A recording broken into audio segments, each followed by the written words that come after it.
Okay, I'm recording now. This is James Green. You see him on the Twitter as James Green. Welcome to whatever this is. No, thank you, Seti Picante. I forgot your real name that you told me last time. Oh, I did? Oh, I sometimes try to hide it. I'll put it in here. The problem is I forgot it, or maybe that's the good thing. So Picante. Yeah. Yeah, you were just going to bring up Calvin Robinson, and I just said we have to press the record button. Because the Sadies were even fighting over that. Sadies and Trads, they're like, why are we supporting Calvin Robinson? Like, isn't he against our religion? He's an Anglican. Hello? Well, does he know what he is? And I don't know. I feel bad because I feel like I'm on the edge of being too gossipy, but maybe this fits constructive, productive satire. So it could be. Okay, but it's just among one of the many mysteries of the world. Like, it's in the same category as that breaking in the habit account that you just mentioned. But like Calvin Robinson, like I think he's supported by a lot of kind of Catholic trads for his political positions and his aesthetics, but not really because of his theological positions. Other than maybe they hope to be the one who will become famous by converting him through their channel. Yeah, I like that. That sounds accurate. Because I know Matt Fradd interviewed him. He's been on Anthony Abade's Avoiding Babylon. I think he's been on Taylor Marshall in person. Yeah. I think he's been on Tim Gordon. Like, he's made the rounds of all of them, pretty much. Right. Yeah, and then he was helping Father Robert or Martin Navarro. And then the cities were like, so Father Martin, he's an opinionist, I believe. Like, he believes they're not popes, but he doesn't believe he has the authority to say so. But then he also doesn't. Father Martin Navarro. He's a old Roman Catholic. So he's a old Roman line that accepts Vatican I, but doesn't know whether they accept Vatican II. Just about, I need to actually look something up on another stream because I feel like I might have actually met him without realizing it, because it's actually rather funny. I need to see if there's if the name's given on this. Do you have a maybe? Martin Navarro, because there is a Father Navarro. Oh, I've seen this account. Okay, so you're saying Calvin Robinson is associated with him? Yeah. And Navarro is not Catholic. He's old Catholic, Vatican I schismatic. No. His line is from the old Catholics, Vatican I schismatics, but then his part of it accepts Vatican I. So they're a valid Vatican I outside the ordinary jurisdiction of the church, doesn't know what they believe about Vatican II, but reacts negatively to the Novus Ordo, so they started to remake priests and bishops in the 1970s. Okay, so they kind of remind me of the kind of disciples of Christ, which were like, oh, I'm on the Protestant. I think that's the denomination, who are the ones who just say, well, I think the church just kind of went wrong, maybe 2nd century, maybe 3rd century. I mean, we can't really count longer than up to 20, but like it went wrong somewhere in there. So we can just decide and start completely over for ourselves. Yeah. I don't know. I shouldn't be so negative. I presume this is different, but it's just really funny because I went to a mass with at someone's home with, I think the priest they had was Father Navarro. The interesting thing is you never knew which priest they had until he arrived, and I later found out it was the same one who someone else who I knew also had over. Because this Father Navarro was a friend of Dr. Kwasniewski's, who was apparently, it must be different. I'm sorry for the digression, because I think he had been a diocesan, and then something weird happened to him. Story was not told, but sorry, that's a digression. We were talking about Calvin Robinson is supported by Navarro. Yeah, we're in this really weird world where every single trad has now made themselves into spaghetti and tied into knots. I mean, it makes no sense. Like, This guy's clearly rejects Vatican I, Father Robinson, and he's being supported by a similar apostolic line that now accepts Vatican I, but because the guy who refuses Vatican I is popular, we want to invite him to get attention. It's like, okay, go knock yourself out, but I wouldn't do that. That sounds weird. Yeah. And then we've had Murray Rundus today attacking Chris Jackson. Yeah. And in a hilarious tweet, I just wanted to show that on screen for a second because he did a grammatical mistake where he said, Rundus? quote, the double negative? Was that yes, I'm here to challenge him to a public debate on his false misrepresentations. a false misrepresentation could be a positive representation. Yeah. We're back to Chris Jackson again. Our mutual enemy. I'll just try getting down a little closer. I'm sorry, I'm still experimenting with that. But yeah, Chris, I have some disagreements I probably told you about last time we talked. I feel like he's doing some great work pointing out issues. Mm-hmm. But the memes is so negative about everything that it really seems to be about aesthetics, but kind of in its own complete way. It's kind of becoming counterproductive because he's creating a hardcore band of followers, but he's turning off a lot of people, like just through some of the his images and things that he's chosen. Like I didn't really follow the thing that happened today, but I was there when he did his Yves Condor piece. About the Holy Office and certain things that Condor had done, and I'm like, I know that thing went a little too far. But yeah, you were saying. Well, I'm just saying that it's hilarious to me because I look at it as a logical, a sequence, but it is kind of a crash out. Like he's kind of flying off the handles, and then the responses to him are similar. They're like, oh, I'm also having a crash out and flying off the handles and using bad grammar. And all of a sudden, we're debating whether or not Chris Jackson has ever read Newman. But Chris Jackson was talking about whether or not Leo was using Newman for political reasons. It's like, yeah, well, this is the exact same thing. It's the exact same thing that happened last.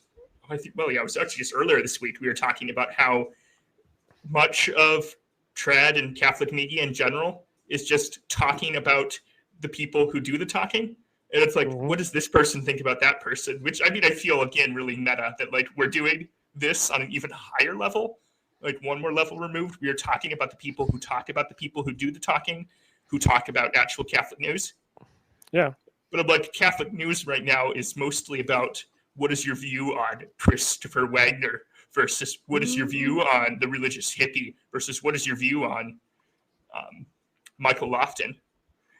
But like, I guess it has some tangential bearing because it's maybe a way for people to figure out who's on the in and who's on the out, and thereby indirectly you can map out the tendencies of the Vatican or the tendencies of some particular person, and therefore maybe the likelihood that some action will be taken or won't be taken that will have bearing upon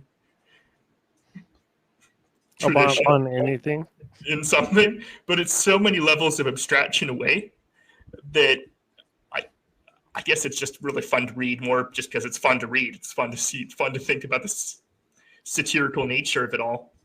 Yeah, I did my recent live stream on last Thursday.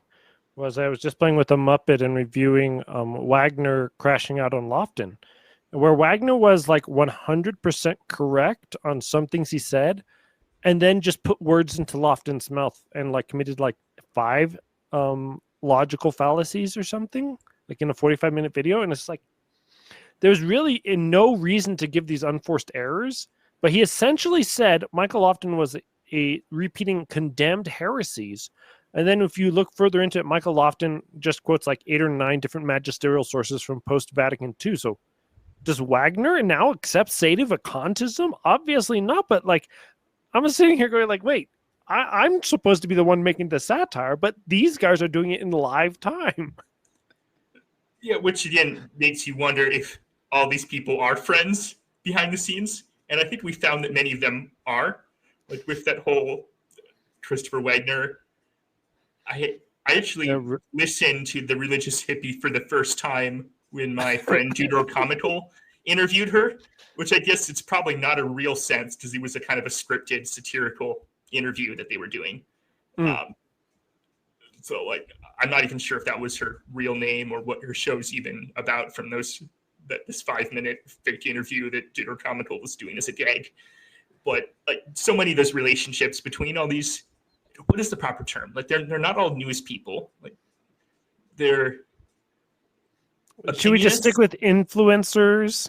Influencers? They're just influencers. They're like the 1984 term for people what talk on television. It's literally like something weird. Yeah. Like you saw the problem was they had gotten out of character through their fun in the gag. So Christopher Wagner had to photo edit the religious hippie into, is it a burqa or a hijab, in order to kind of keep up his persona as being this. I barely actually even really know. Like I've watched a little bit of Christopher Wagner, but I can't really understand him. I can't even understand Pine Sap, but I guess I really have not listened to much of him at all, other than hearing that he got into trouble. But I'm not even sure the full contents of that. Yeah, a lot of these people. Is, attention again is drawn onto like, oh, they got into trouble. It's like we're talking about that as opposed to the theology. But. Yeah, a lot of these people have this Groiper cult thing where like we're right no matter what, and then everything we do is funny. Like any sense of objectivity has left the building. Like I, as a sate of a contest, I look at other satyrs and say your show sucks.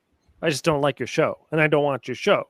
I don't ever go to this other satyrs and be like, I'm a satyr, let's be friends, because I don't get along with them. But a lot of these people, it's like they're incapable of thinking and only capable of feeling. And since they felt that Wagner was trustable, it's Wagner all the way. And Wagner literally contradicts himself in the video I covered, where he says, Lofton says this is a Protestant sacrament. And then Lofton says this is like a Protestant sacrament. It's like, there's no way you didn't hear that, because he had the same thing in twice. You didn't hear that and realize you were making a mistake. So why are you crashing out? Like, you kind of need to have an opinion on everything if you've built up a loyal follower base. It's like you've built up a warrior band. It's almost like everyone now kind of subtly wishes for the pre-industrial, even pre-agriculture kind of warrior spirit past, and they want to have a glorious leader who will lead them to battle against the other warrior bands who they can cheer on as their champions, fight each other, and then they'll, if the two debate or meet in person or do a response video, that gives an opportunity for your supporters to support you, to feel good about themselves for having chosen the perfect right team. And you almost have to overdo your sense that everything that guy you're listening to says is absolutely correct in order to compensate for your little subtle doubts. Because it's performative for the other people in the team. And this, I don't want to say that it's particularly negative in the case of a lot of these people. I guess I am willing to be far more critical to an extreme degree of the Groipers, like the specifically specific ones. I do feel like it occurs in a more mild, moderate version for lots of us. But it probably is more than the average with some of these online persona characters. But yours, so both of us have watched at some point. We came across Taylor Marshall, and there's no way to do traditional influencer content without reference to Taylor Marshall, unless you're going to go with like back to Michael Matt and like his insanity. but I find him so unhinged and such a boomer that he's pretty much a lolcow, but a socially acceptable lolcow.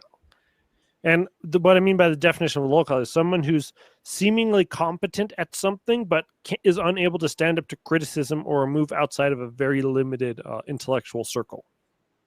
Because it's not like these people are intrinsically stupid. They're not like the lolcows you see on the secular world, where it's just like a fat guy and he's all lying about everything, and people are sending him donations to roast him, and he makes enough money that he just keeps coming back to get roasted, which is what a lolcow is in real life. But in the trad world, we have Taylor Marshall, and you had an interesting thing to say last time we talked, that you found him remarkably boring. And I hate to say that because my mother grew to love listening to him for the last, has it been 10 years at this point? I'm not really sure when she started, but I think it was somewhere in the 2016, 2017 range when kind of things were really heating up to the average Catholic, when things really started to feel weird, when Bugnini started issuing his letters. I think Taylor Marshall talked all about that. Taylor Marshall was the person who hired the Austrian guy to throw Pachamama into the river. And I think various things like that. So like he had built up this Catholic hero status amidst like a lot of her friends. And now the hero status is so cemented that Pope Respector is denying that things ever happened out of just like spite or something. Yeah, that was confusing too. Like, so was Pope Respector's argument was that on the surface he seemed to be saying something even more absurd, that like there was never any incident and that we were imagining it, because that's the way he was scripting it. I think when he was pushed, he tried to use the skate around of saying, well, it wasn't actually an idol, it was merely a symbol, or it was merely a logo, or it was merely an icon, well, like an icon in the computer. He probably used like the logo. It was like, this was the logo of the pilgrimage. The statue logo that just happened to be being worshipped. Well, he's prayed to. I can't understand him either, but but that's the interesting point, though. What would cause someone to think, like, I have nothing to do today, I'm just going to go and make a very precise autistic argument that this wasn't an Amazonian thing because the people were on the other side of the Andes, and it wasn't an actual idol. It was an imitation of an idol, and they didn't actually worship it. They only prayed to it, and they didn't have a real liturgical ceremony. They had a natural ceremony. It's like, it just sounds like a bittered girlfriend who's like got a laundry list for you and is just coming back. Popesplaining has had a lot of time to be perfected. But the problem is that its perfection point, it's the satire of itself. I guess I don't know what to say. I think it probably originates in a really good, very, very kind of Catholic, at least Catholic in the sense of since Vatican I type of feeling that's like, well, the Pope is our moral leader against a rapidly secularizing world, against the revolutions of the 19th century, and kind of a glorious champion was kind of how people felt about it throughout the 20th, more or less of a degree, but that sort of attitude results in, okay, well, it is the Catholic thing is to always defend the Pope, no matter what, and to just presume that it is the ill will of the world that has falsely critiqued him.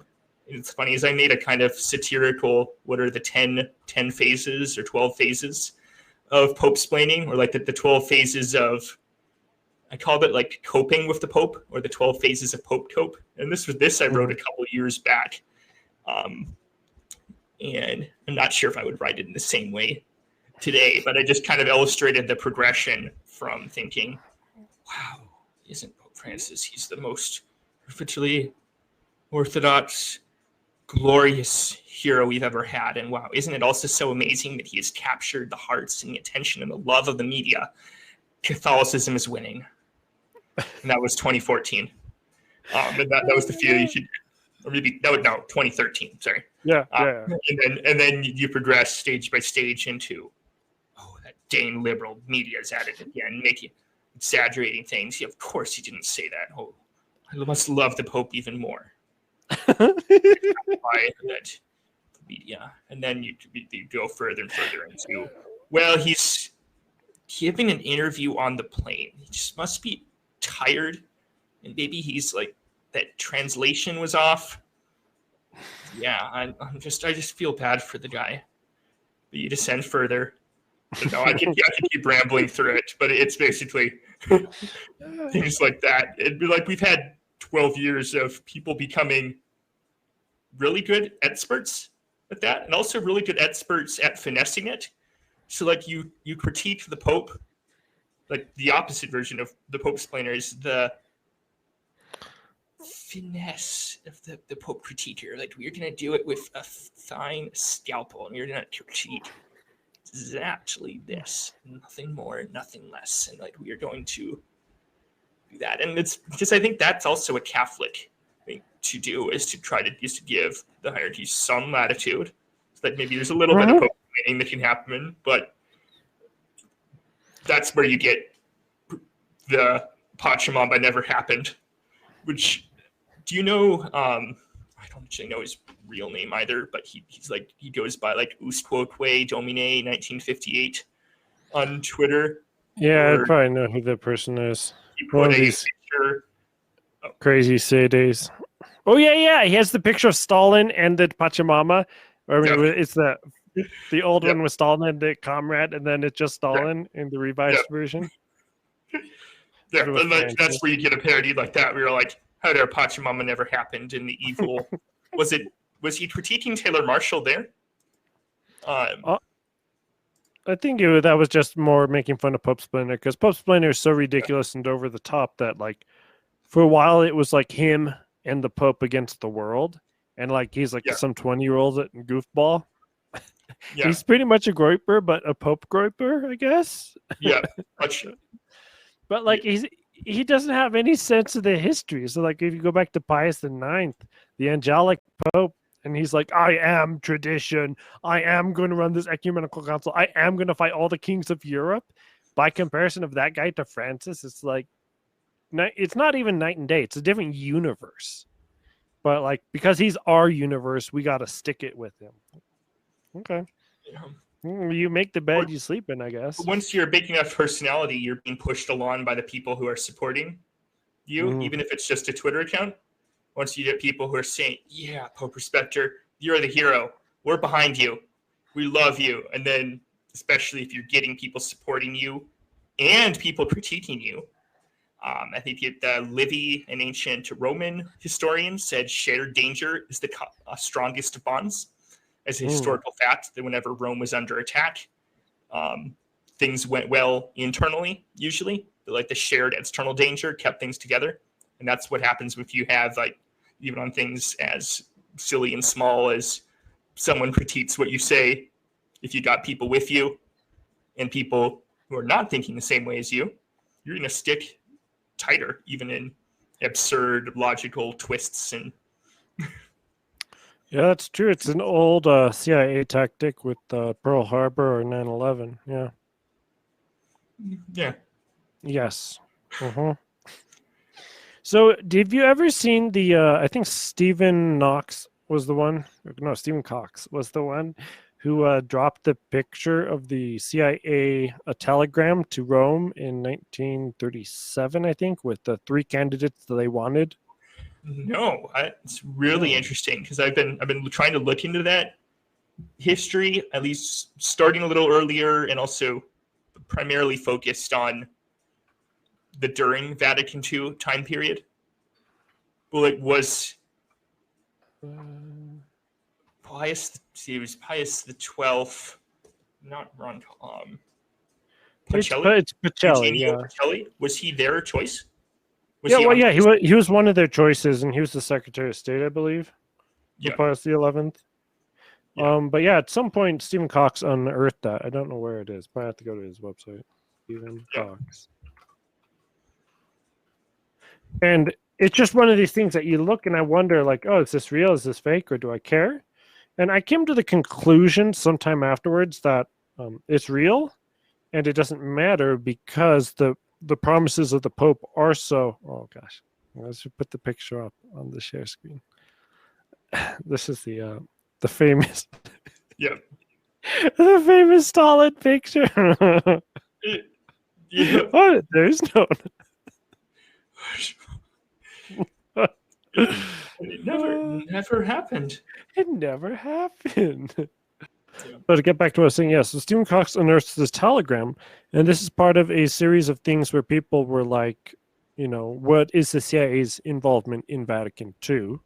Because one of my brothers had also told me during World War II, they were shipping up, you know, the Rockefellers were shipping up oil to the Germans for the Luftwaffe because they needed high octane fuel that they didn't have. Germany does not have fuel sources.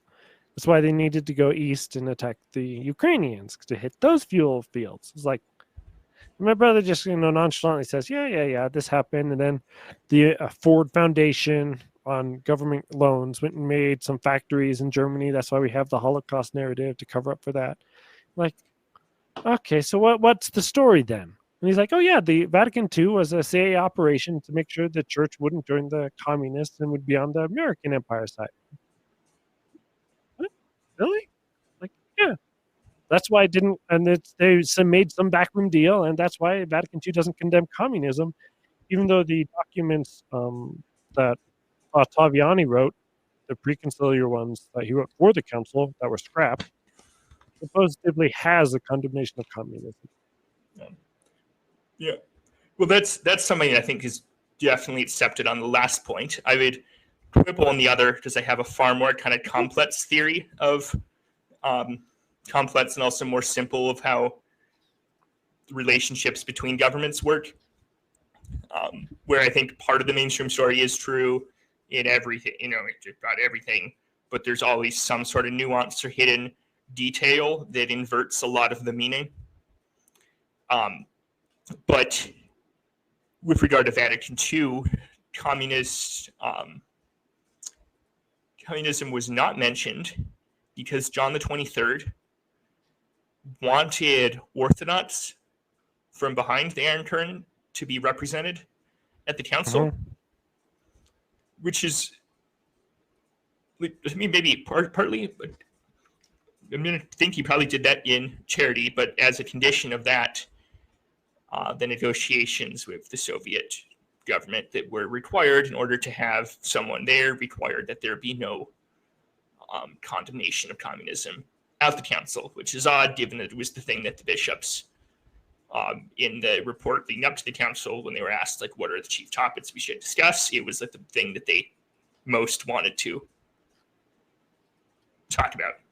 And they, therefore, the curial agents who, with John the 23rd, who had helped ink the deal to get the Orthodox representatives, like, killed or tabled, I don't know the specific terminology, they just stopped any discussion of documents condemning communism from being discussed there.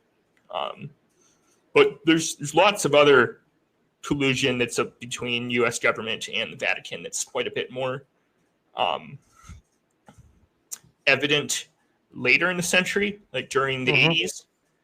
Again, this is if the sources are to be believed. Like, there, you can find a history book that snips little pieces of info together to fit almost any narrative, which could make you eventually throw up your hands and say, well, we never know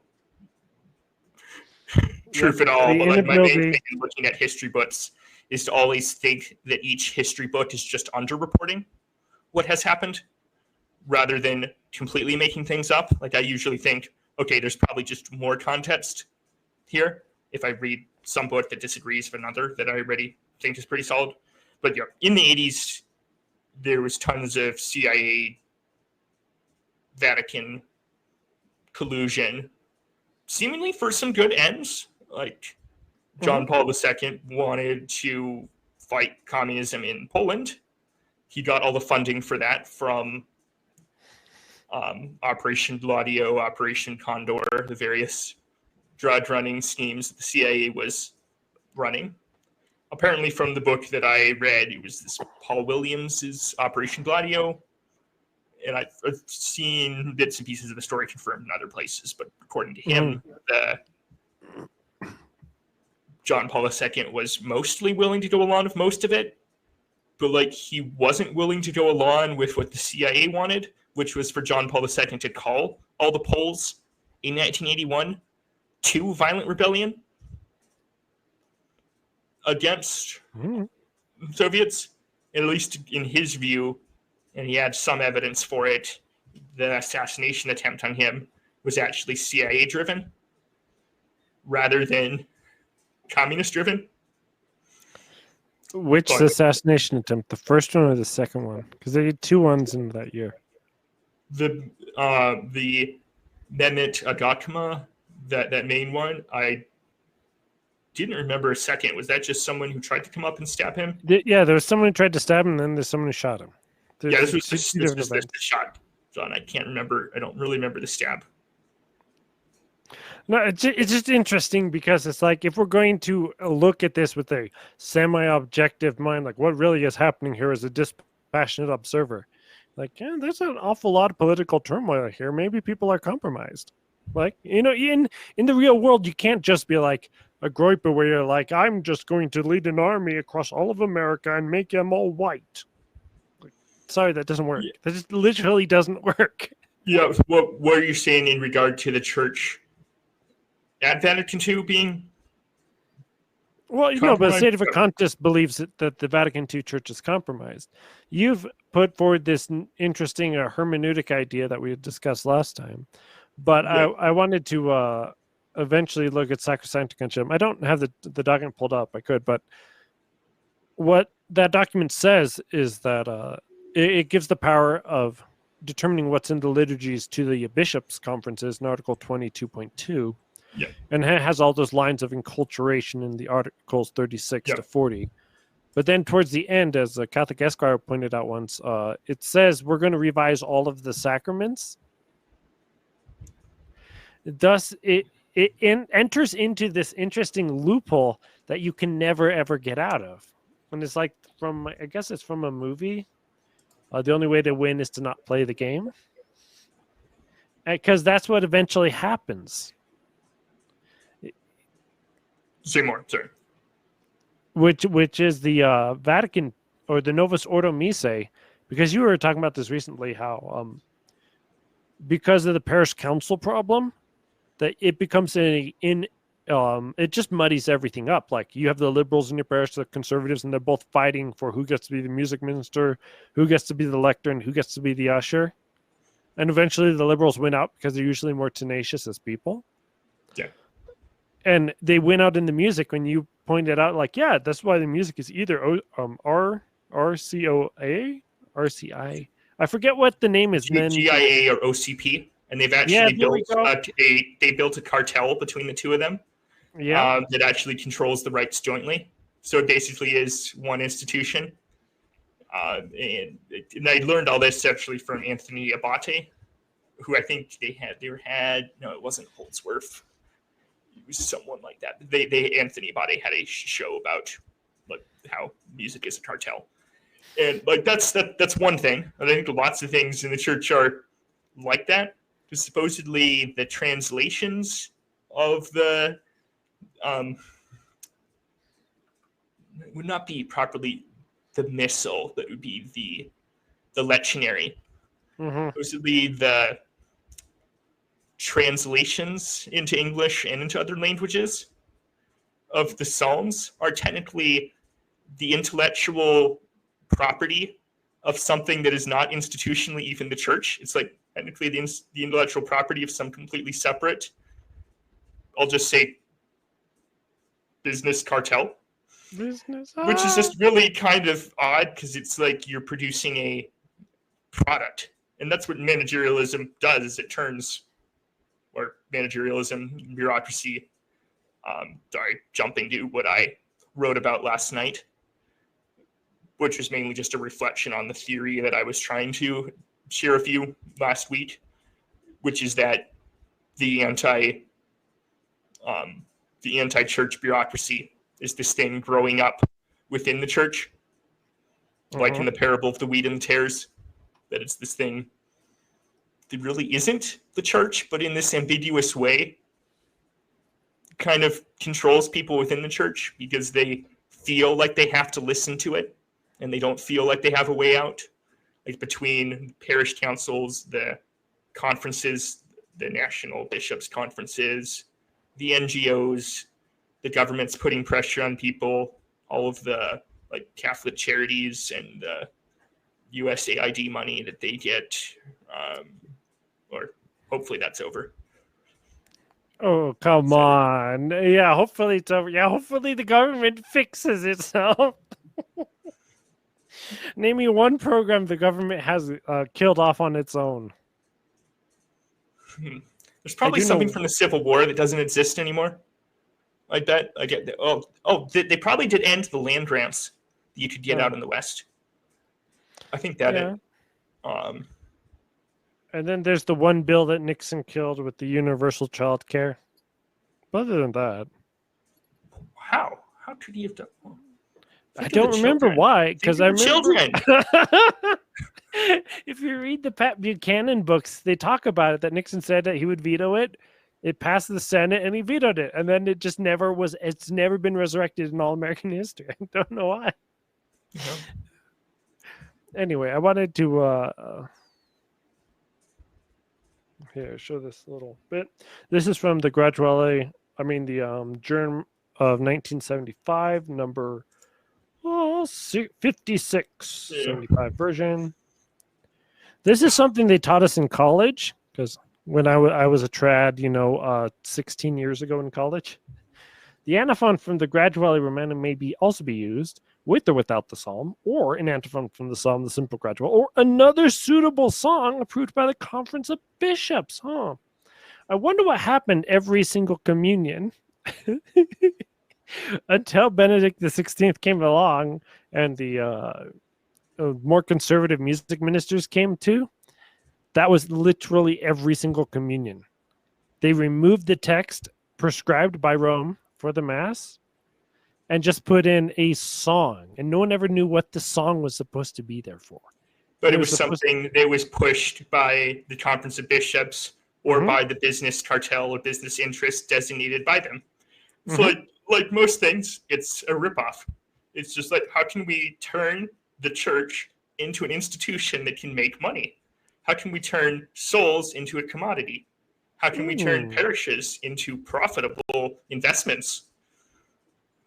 But that's what bureaucratic managerialism is. It's kind of the autistic focus on, let us turn this thing and make it more efficient.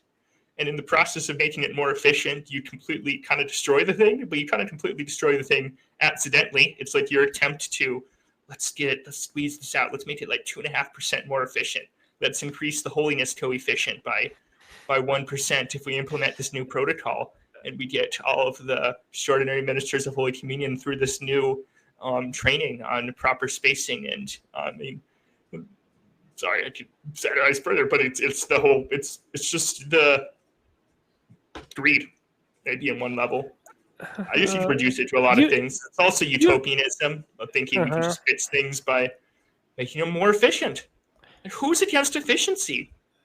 Well, their liturgies are the most inefficient. The Novus Ordo Mass is 4 pieces of paper. There's no way it takes you over a half an hour to read 4 pieces of paper. Like, it's not efficient at all. It's a big time waster. Well, it's weird. I told you about the book. I have it back.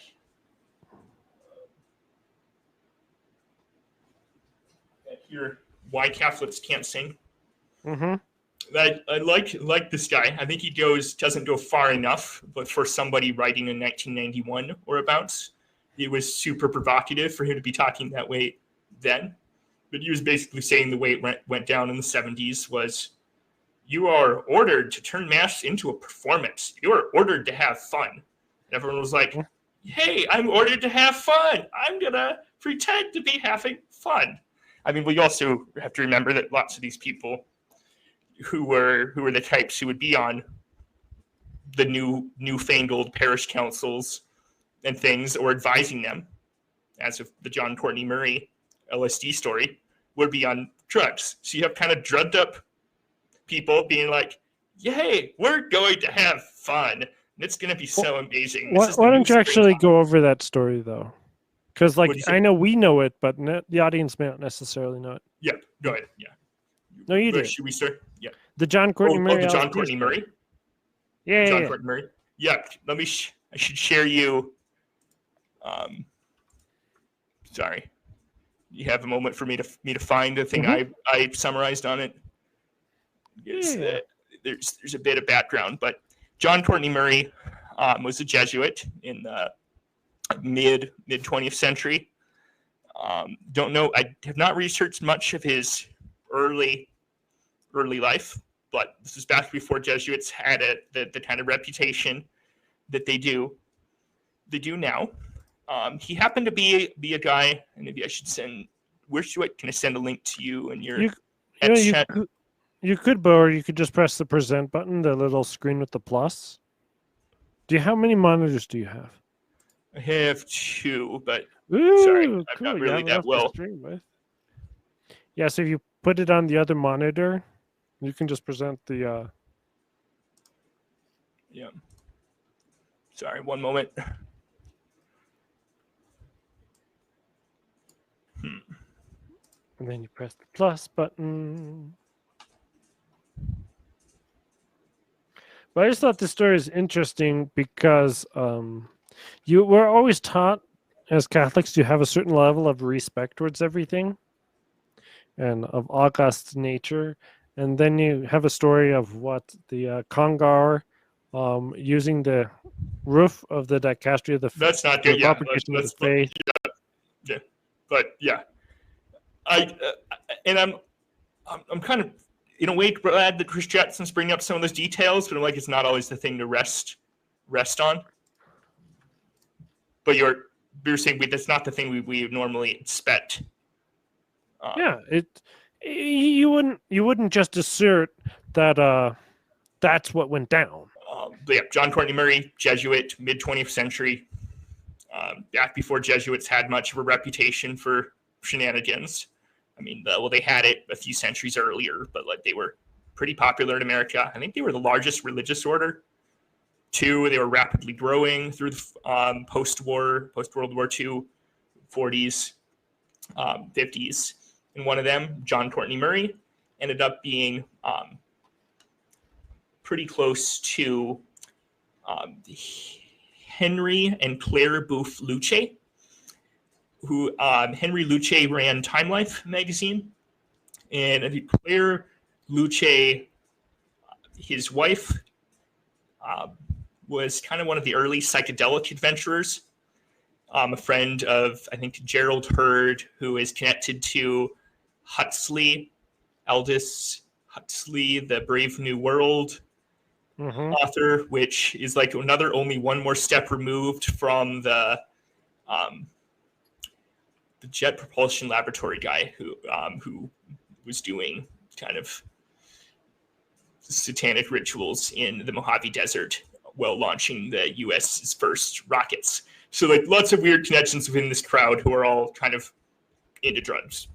But like Gerald Hurd, who's this, I don't know the full story. I'm eventually going to want to read it for further things I'd like to write. But Gerald Hurd gets the Luces, this like Time Life CEO, and like back then, a magazine CEO was a big thing back in the 50s. So he was a pretty powerful guy.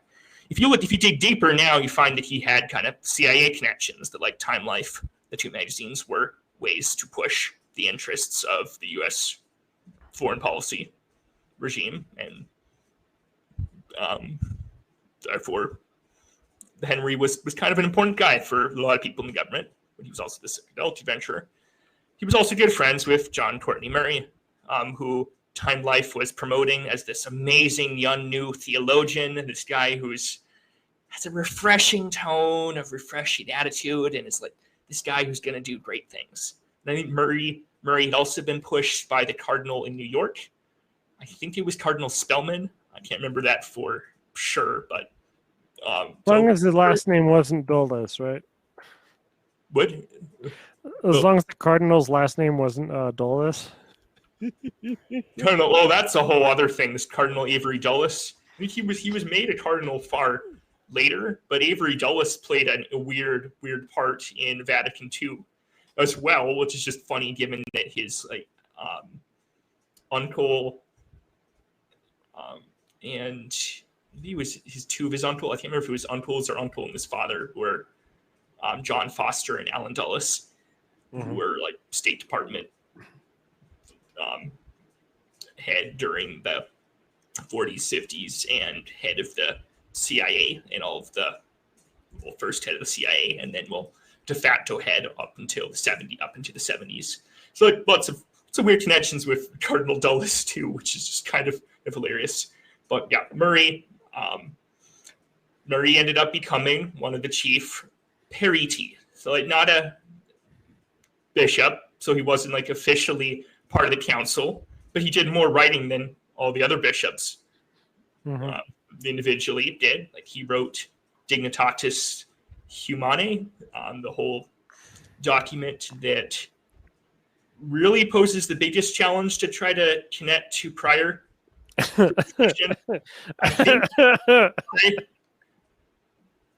I've argued a bit of contest on it. I think it's something that can be done, but it's definitely a super messy thing that really bothered people. I think including Lefebvre, including Cardinal Attivani. It really was this crazy thing, well, at the time, and still is. But you find that John Courtney Murray wrote Dignitatis Humanae, but then you also find that, well, he was taking LSD, including during the council.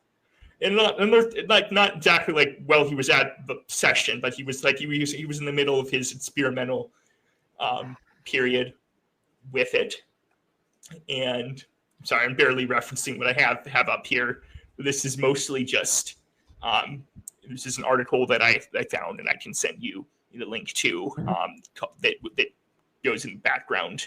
It was a pretty academic, very seriously well referenced in it, but it's actually mostly covers the further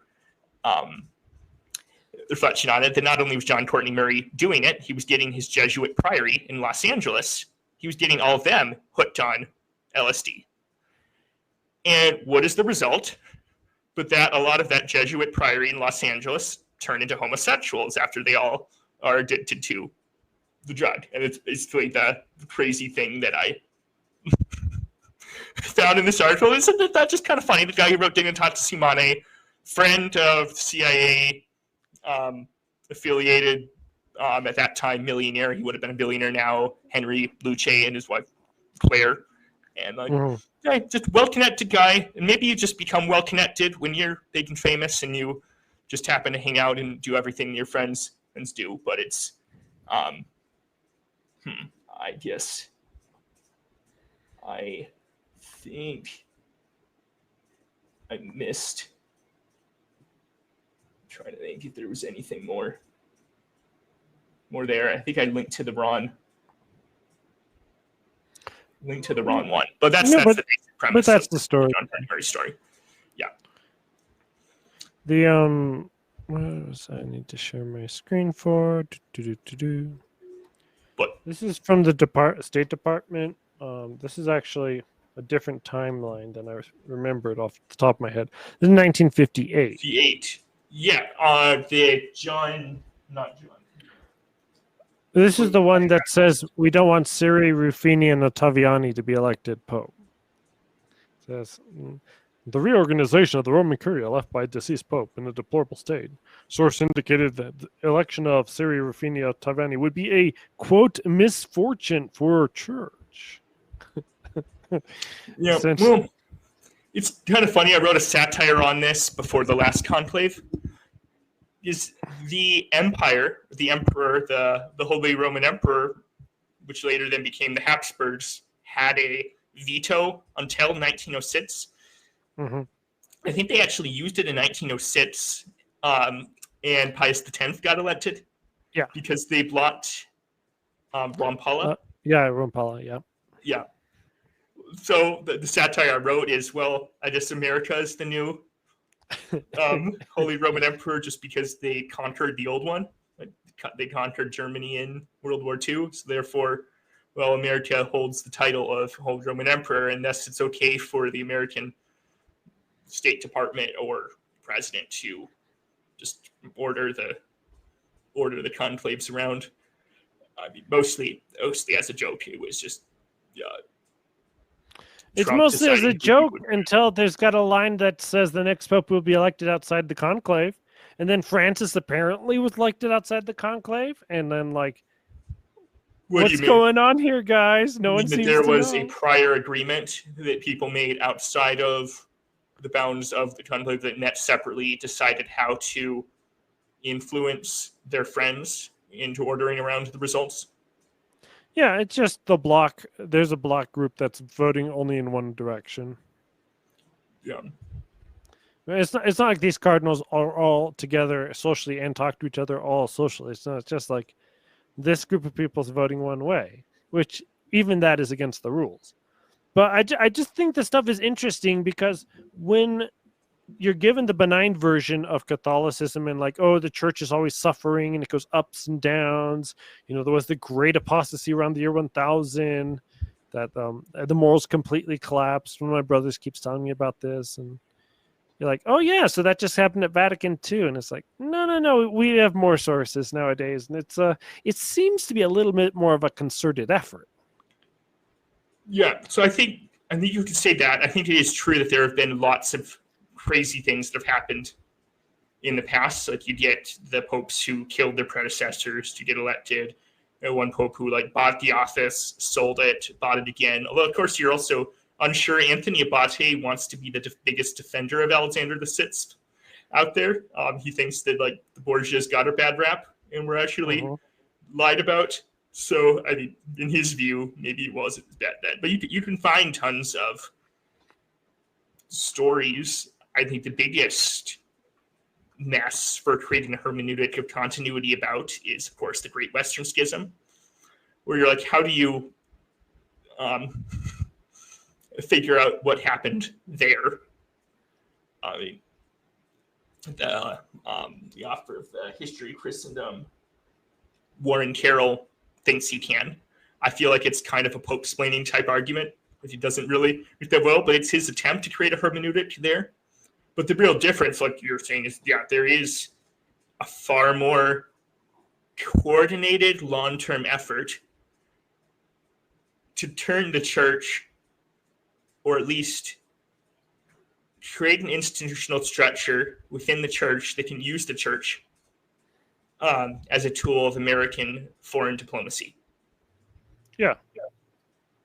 And I think that engaging in the church internal apologetic, the church internal politics, as Novosordos like to say, is actually it traps you in. Yeah, I think it's literally impossible to get out. And part of the reason why I think this is actually going back to the 1955 General Instruction of the Roman Missal. There's a query put to the Vatican because the original germ comes out earlier, and this is the reply version. 55D, quote, in a certain vernacular versions of the text for consecrating the wine, the words per multis are translated thus in English for all, Spanish por todos, Italian per tutti. Is there sufficient reason for introducing this variant, and if so, what is it? And the reply is the variant involved is fully justified. According to the exegetes, the Aramaic word translated in Latin by per multis has its meaning for all. For many for whom Christ died without limit, this is equivalent to saying Christ died for all.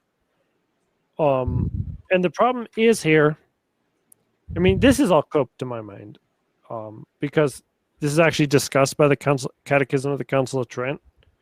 And it turns out, even according to Novosordos, that this line right here, according to exegetes, the Aramaic word translated in Latin by per multis, this is actually just a straight apply. The Aramaic does have a word for the many. And what he's trying to say is that there is no word saying multis in Aramaic. So therefore they had to translate it as for many, and that therefore going back to for many is a return to the original sense of the Aramaic, but he's saying that that's not true about the Aramaic. No. What the reply is saying that there is no many. There's only for all. There's only one and all. Yeah. They didn't have a word for some. I don't know how you can have a language without a word for some. Hey, go get me all of the eggs. No, I meant not all of the eggs. I meant one egg. That you get can't, that you in a can't, warrior culture, like if you're building a language around a king, but never mind. It's mostly a joke. I think even Father Zusseldorf has pointed out that this is just a straight up lie, that they just are inventing things. But so you have this circular motion where, like, why is the promultes translated for all? And then there's actually omnes used elsewhere in the words of consecration. So it's like it's actually visible to see the translations are wrong. And you're sitting there in the pew and you're like, okay, Rome, what's going on? And then Rome just lies to you. They just make something up and they Pope-splain themselves. Well, This is going on who since wrote that document? 1975. That looked like a committee document. Yeah. Was that late 70s? Yeah. Early 70s. Late 70s.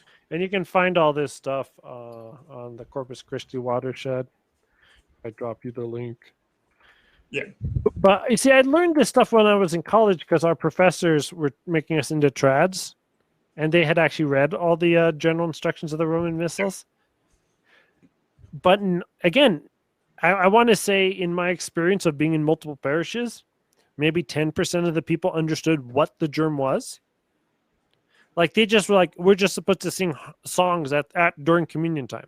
They didn't know that there was a legislation that said sing songs. And so by the time I'm doing music ministry in the 2010 decade, which I did for like a year and a half at the local parish,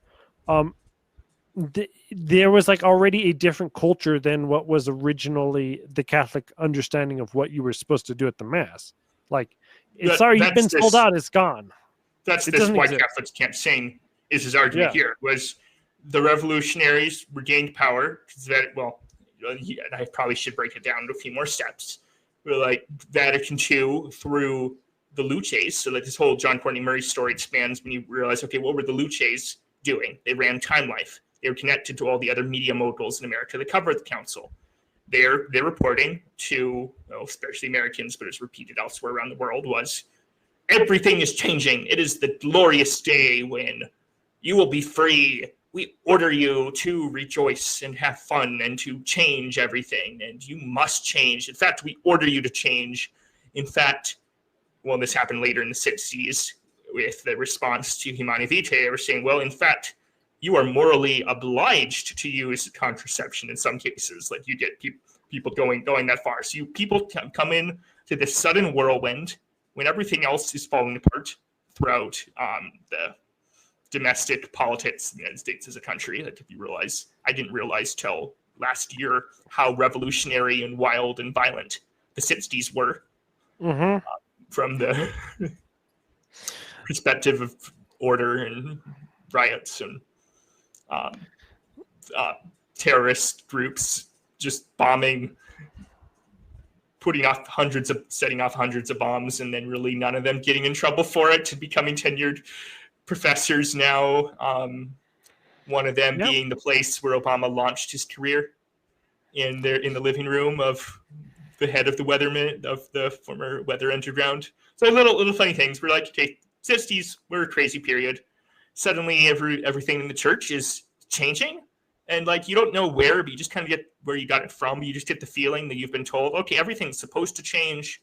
I guess the Pope's okay with this. I guess I just got to do this, even if you're somebody who opposes it. Maybe you take a stand, but then your bishop says, no, it'll be fine. Just get the times, bro. What are you stuck up?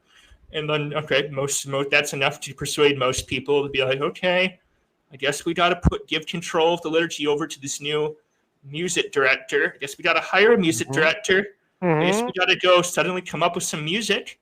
And that's where you get to I think they're like Lutheran. So if you go dive deeper into it, you find that they're not even Christian often. Or the Jesuits of St. Louis, where they wrote half of all the hymns and they all turned out to be like weird sexual people again. I didn't know that story. I knew about the Minnesota, the Collegeville Benedictines, who had been doing liturgical experiments for a couple decades. Like, they did a lot of writing, but then you find lots of Protestants are doing the writing of the hymns, and it's just like, oh, well, they're the ones getting hired. They're the ones with experience, expertise, and we need to hire experts, as liturgy will now be stage managed. It is now a performance. And especially, I think the biggest change is the obvious one. It's flipping the altar around. What is flipping the altar around to do? It turns it into the priest is looking at the people. And now you're not,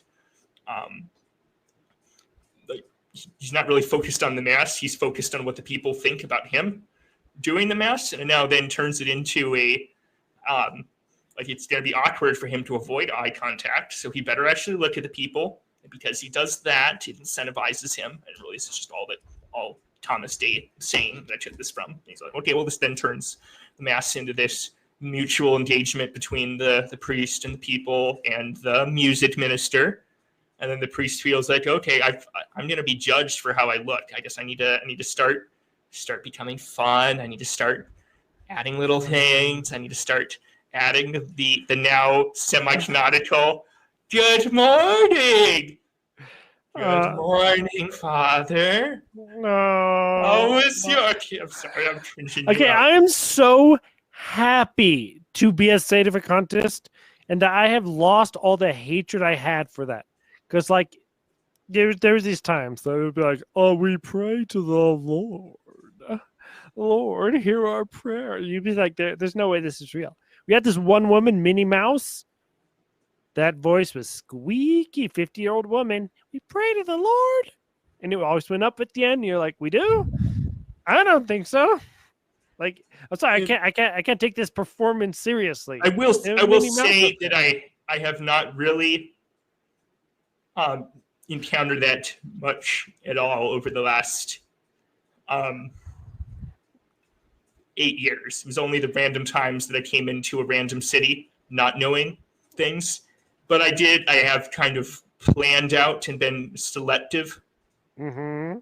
So over the last 7 or so I really have to remind myself of how crazy things got. Like when I was 5 or 6, about around 2005, I remember seeing there was a priest who would bring the altar girls to, like, you as a sign of, I don't know what he was trying to demonstrate, but he would be singing some little jingle about, and it was scriptural, but it was let's see, be ready. You do not know the hour when the Lord is coming. Stay awake. Be ready. Do not know the hour when the Lord is coming. So the funny part is, all this, it's not like necessarily bad in itself, but Thomas Day's point again is it's all kind of fake. We didn't come to this from the end of a long tradition. Because the really funny part is you can go to a Byzantine Divine Liturgy and you find that they're saying things that in content are actually really similar to all the kind of jingles and hilarious things that all got rapidly developed by the experts and implemented at parishes suddenly. But for the Byzantines, what they do comes as the fulfillment of just what they've been doing forever. And like, yeah, there are little songs that maybe the 19th century produces this hymn, or they change the tune slightly and add another note here, or they extend it. But fundamentally, this was not a natural development. It was the result of a committee. Well, the other part is there are actually 2 committees, and that's where you actually find part of the reason why things went the way they did. Is Bugnini had competition. He had to come up with a superior product. So Bugnini ran his experiments, and he ran his official televised demonstrations to the Pope. He had to make sure that he was beating out the more official committee, because Bugnini was on an ad hoc commission that actually had no normal, I don't know if you'd say canonical status, but it wasn't a normal part of the Curia. He was on this ad hoc liturgical commission that developed out of the special group of experts who were revising the Easter Vigil liturgy. But like that developed into this special commission outside of the regular dicastery for rites. And there was another cardinal who was running his own liturgical reform commission. So again, the funny part was Bugnini was actually the one with less credibility. He was at that point, I think, until midway through the process, he was just a priest, as opposed to a cardinal running the other one. So like he was the one incentivized, as he says in his own writing, to like change as much as possible, because he said the liturgy is one whole thing. We got to completely rethink it if we want a consistent product. And I don't think he used the word product, but he's like the whole thing has to be changed in order. We can't just change one thing. But what you did is, okay, this is a show. A show is stage managed, it's choreographed, it's timed. We got to split from this angle or this angle. We got to just time it out and see like, okay, is there too much time being spent on this section here? Like, what is the purpose of this thing? Let's have a committee debate that, and we'll try dropping it. Maybe we'll try introducing it. But the funny part is, we also have to remember that throughout the 60s, ad hoc experiments were just being forced down on random churches and dioceses before Bugnini had even finished. So when Bugnini ultimately codified things, it was bringing order out of chaos to a certain degree. Like things had gotten chaotic even further than what, I guess to a degree, things also went crazy in the 70s, but he was bringing codification to this crazy thing where everyone was being told by the media, everyone was being told by the bishops who were being told by the media and by the various new groups of experts that we got to change things. So change it now. Change it now. Be one of the first people to be one of the first in on this amazing new product. Be an early investor. And that was all happening, which meant that when the new mass came out in 1968, 1969, of course, there was a transitional period where like various dioceses were mandating it earlier than others. It was in a way bringing order out of chaos, which is kind of what a revolution does. Is it ratchets things way, way over to the left so that you actually accept the tyrannical solution as an improvement over the disordered tyranny, the anarcho-tyranny of street violence. You're like, yes, Biden, please mandate the COVID shots that we can go back to working and not be out on the streets with crazy violence happening everywhere while we're ordered to stay. The summer of love. Summer love. I mean, you weren't feeling the love? I mean, I remember, I thought it was the summer of hatred. Like, this was the summer where like, America was the worst. I don't know. I can't really follow the logic of that either. Yeah, but, it's all memory hold for me. I don't want to think about it, but yeah. It's funny. But yeah, you were referring to Bugnini, the whole spread of how things went down, stage managed performance, and you get, I think, some people think it's crazy. Some people who just go along without thinking. You also get some people who I think actually like it. And like those are the people who either they've been hired to be experts, so they're liking it because, well, their job depends on it. But I think lots of people are just like, oh, this is fun. Like it's fun to break all the rules and trash your apartment. Yeah, maybe like it's fun to create chaos. I don't remember where I saw it, but there was this, I think it was Australian priest who was upset at Benedict XVI in 2011 when the ISIL retranslations of the Mass came out and they removed and with you. Because he used to be, before it's "and with your spirit," which is the real translation. It used to be "and you too" or something, and also yourself. And he was livid about it. He was like, "Well, this is a step backwards. Why are we doing this? I liked it how it was." Yeah, well, that's where, and I'm really trying to get into the feel of the times. And I've been reading just lots of books, both about the general political culture of the 60s. Again, you have to remember, lots of these people are on drugs, so they're seeing psychedelic colors flash before their faces.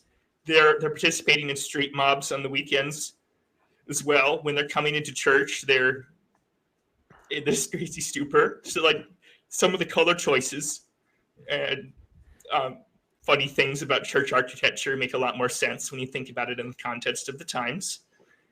But I think you have to think that some of these people, for a brief time, actually thought this was amazing. And I think some of them might not have been even lying to themselves. Some of them may have been in this view. I think there was this serious view, even though I think it was misguided, but there was this serious view that the concessions made to Protestantism and the ideas of the modern world at Vatican II would be sufficient to bring about this new springtime. Like, people actually believed it. They actually believed that the Lutherans and Anglicans were going to reunite with us within 10 years. Well, the funny part is many of them adopted the Novus Ordo missal. Like they, of course, have changed little parts of it. But actually, the funnier part is they kept to the 1973 or 1974 translation.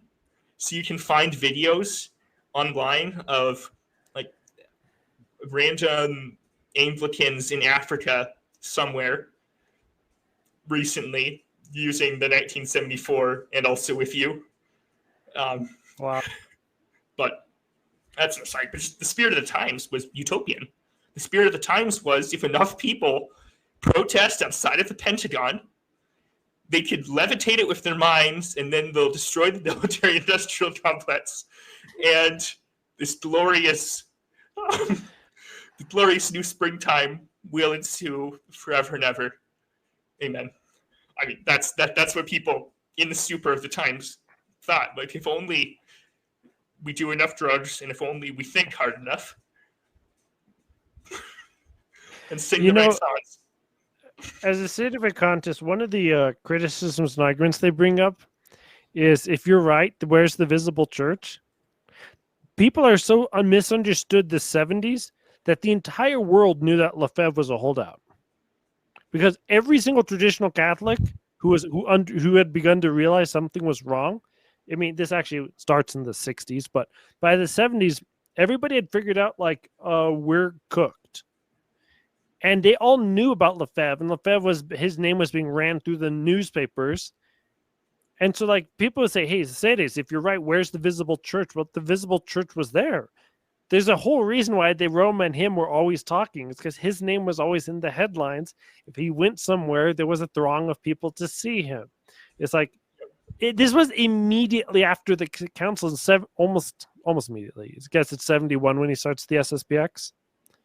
Like, this didn't just like a year or two earlier, but it was definitely in that time. It's murky because I think I have heard convincing arguments that he did celebrate the Novus Ordo, but we don't know that he celebrated the Novus Ordo. We do know that he has worn Novus Ordo vestments, though.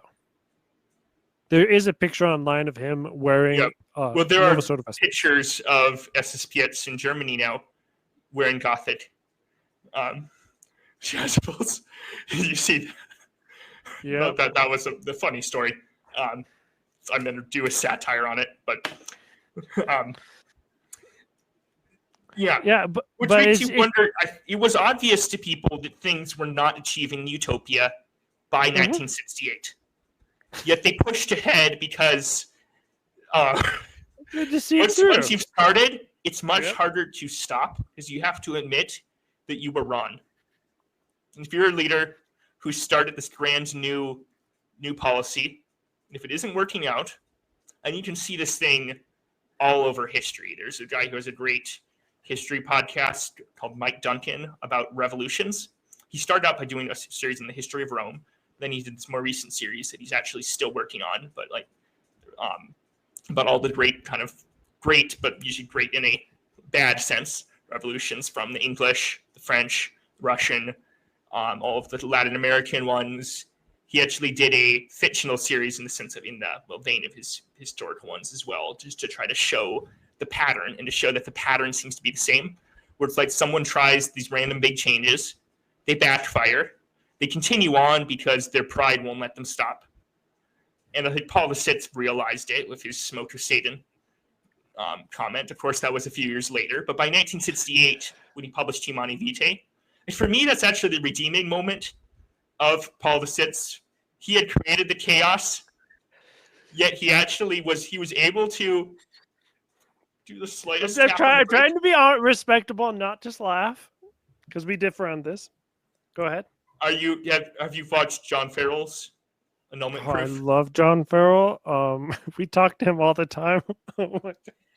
Well, no, after got him, we literally talked to him on the stream. Okay. On the Sailorcast. I talked to him a couple of weeks ago. Actually, they've been talking to him off and on for a few months, but I talked to him at length about a month ago. I think he definitely has a point there. I don't know how to make it because I feel he's also not making certain distinctions, but like his general point as a whole, even if there are certain things that might be obviously equipped with. His general point is right that there's been huge kind of abuse of all of these things. But I'm like, Paul VI did tap the brakes, and what that did is it actually it put him as not only now he's the mean guy outsider, but he's now even more afraid of the mob. He's even more afraid of the mob that he started. Well, I guess, he kind of carried on. So you can say on 23rd started a thing, or you could really just say, like, I do, that it was a lot of these extra church, but infiltrating within it, organizations that were doing the bulk of the pushing once they got approval to start the process. But when Paul VI started the chaos, he then, like, to a degree, especially the liturgy, then he put the brakes on, and then everyone just rejects. Not everyone, but like all of the liberals reject him. They're like, hey, we're going to keep on. We're going to do what we've been doing, but even harder, just to smite you. You start getting, even crazier experiments throughout the 70s. You get lots of priests who thought that celibacy was going to be removed, being angry that didn't happen. I mean, they were already kind of living their own life. A lot of them throughout this period. The ones who weren't on LSD and turned a certain way by that, but you get ones who don't want to keep up the facade of being priests anymore. So that's when you start getting. Yeah, it's when the people. Even though the priest leaving was earlier as well, I've been told, because in LA, my mother tells me, like, the revolution in the '60s early on there was so immense that they literally went and burned entire curriculums that they were using in Catholic schools and replaced them with secular stuff. It's kind of crazy. But see, part of the reason why I find this interesting is because I always want to know from the other side, what's your solution? Because as a state of a contest, you're just like, yeah, all of it's gone. It's just all gone. All of it is, they started a new religion called the Vatican II religion, and they're sitting in your seat eating your lunch. But essentially they're gone because the faith, you have to hold the faith to be Catholic. And these people following Gaudium et Spes 50, they no longer believe in marriage. Like, you can go through every single point and say, hey, Vatican II touched this. Is this the same? No, it's not. Dignitatis Humanae, which follows Pacem et Terris from John the 23rd. Hey, right of conscience to worship how you please. That's now in the books. It's like, you can interpret, you can Popesplain a lot of it, but at some point you just got to say there's certain lines that have to be, like, scribbled out to Popesplain it. Because when Gaudium et Spes 50 says, for sure, marriage is not instituted solely for procreation, you're like, wait, friendship between man and woman don't exist outside of marriage? Like, you can't be friends with a woman outside of marriage? What are we talking about here? If you're asking about solutions, like, that's, again tried to say some things. That was last night, mainly in the thread of what we talked about last week. But my solutions are still kind of vague in the sense, I think, as we all do, trusting on Christ to somehow work about something. But my ideas are, well, one, this whole Catholic Inc. thing is a Catholic Inc., Trad Inc., and the soon to be launched Sede Inc. Yes,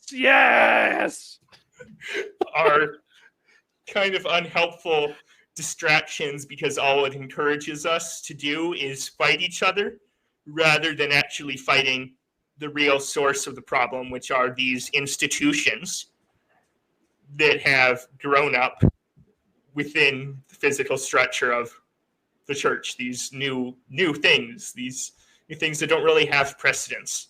I mean, well, there is some precedence for a bureaucracy, the Inquisition, which I'm not denying was a valid good part of history, but was often abused by individual kings to be like, hey, I want to take on my enemies. They obviously don't like me because they're heretics, when, like, he was the real heretic. So I think there was some actual, I think there was some abuse in, like, 14th century, for example. I'm reading a book on medieval heresy.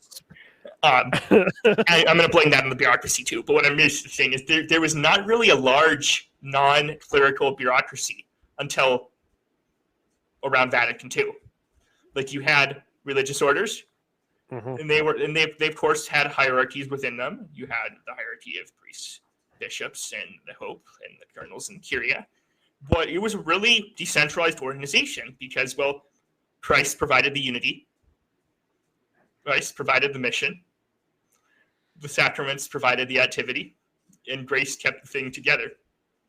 And like the things of men were always the things upon which defectibility happened, like when individual people defected from your food was always because someone tried to set up a system to manage it perfectly. So I think like the Inquisition went wrong when they tried to codify it and were like, hey, we can give that job to anybody. You just have to follow the exact rules, ask the questions in this order, and we can mass produce the Inquisition. We can do this far more efficiently. Like that's kind of when it went wrong, when it became like detached from souls and became at times making more of the French going after the Templars, even though I'm dubious about the Templars, and there could have been some stuff actually going on there. But you want to go down to the Mahomet route? I'm not sure about that. Like this guy was a pro-Templar, anti-French one. I'm of the persuasion to be anti-French on that, but I also feel like there is a Templar Mason connection. So I'm really not sure where to stand. So I feel like the French king may have been slightly justified in going after them, but he may have exaggerated the evidence a little bit or used the wrong evidence. So I'm not really sure where to go there. But that's basically saying there was not really much of a bureaucracy throughout much of history. And when we did try it, it went wrong. We tried to just massively change out everything from the Catholic version of, okay, well, we're going to have all of these Catholic schools run by nuns. And it went, especially in America, that worked amazingly well. Of course, there were ethnic divides between like the Irish parish or the German parish, et cetera. But like on a functional level, it was actually a pretty efficient system. But then the idea came in, we got to make this more efficient. We got to bring in experts. Like obviously those nuns don't know what they're doing. Bring in the 1920s, or is it 1930s? The birth of technocracy. Yeah, well, that's the 20s. That's the broader thing. And of course, you could point to tons of different time periods for when, or exact dates for when something started.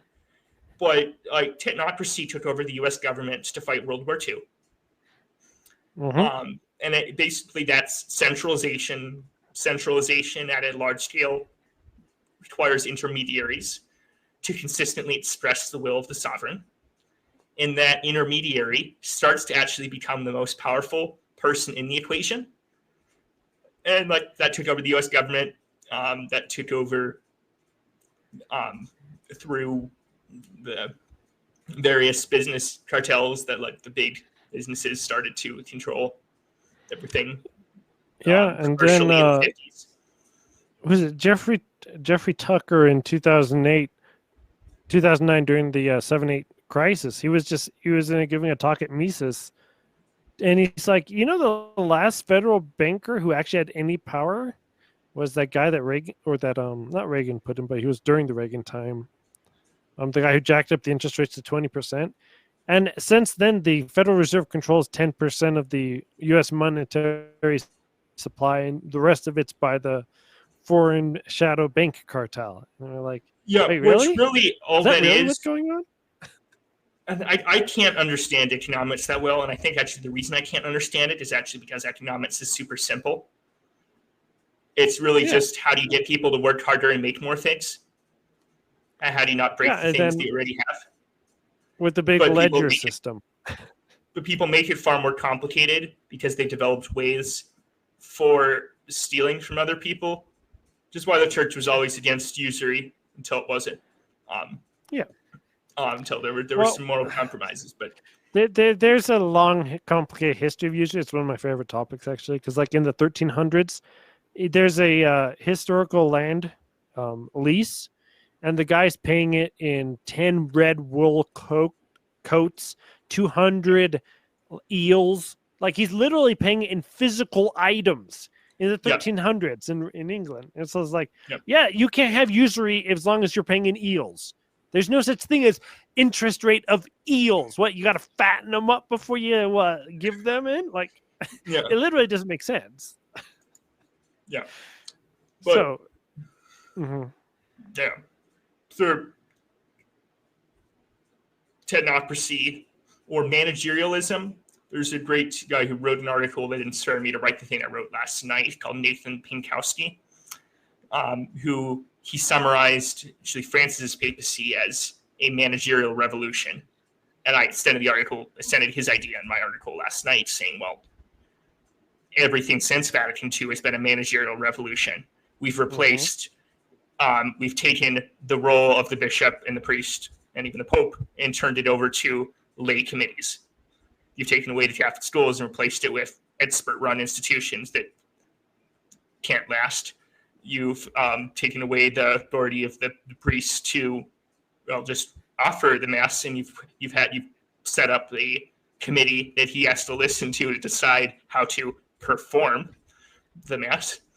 You've taken away the role of the bishop to be the local ordinary over his people within his diocese, and you've instead made him merely the puppet of the National Bishops' Conference who has to execute their will, or he'll be canned.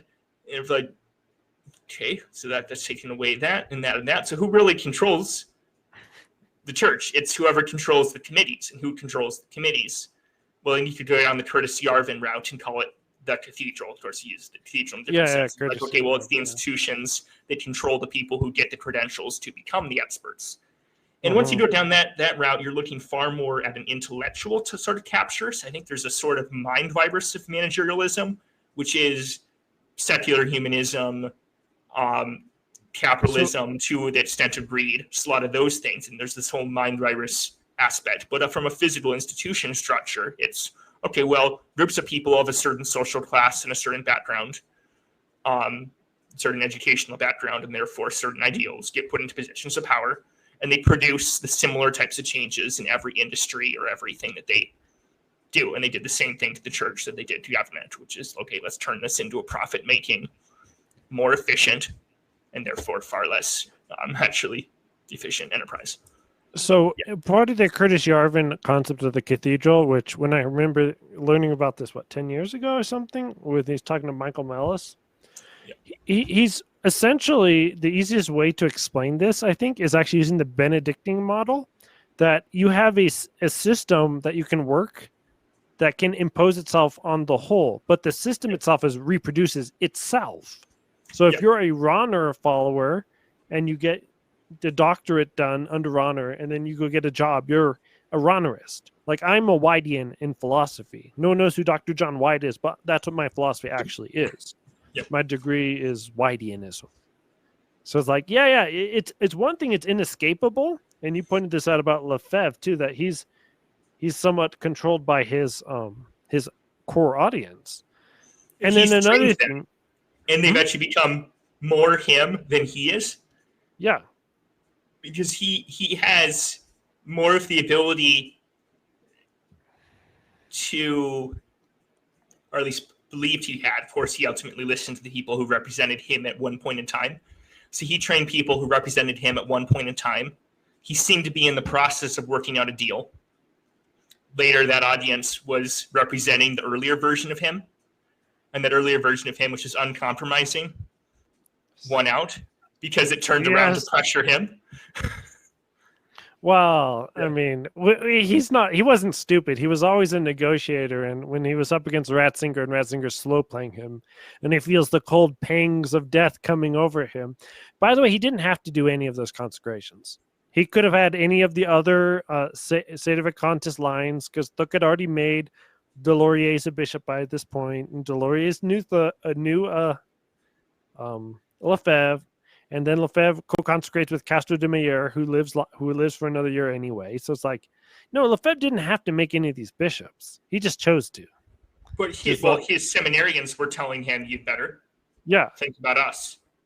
And I don't know. I'm watching line. I am as on the whole rather critical of Lefebvre, but I think his first 2/3 of his life is unquestionable.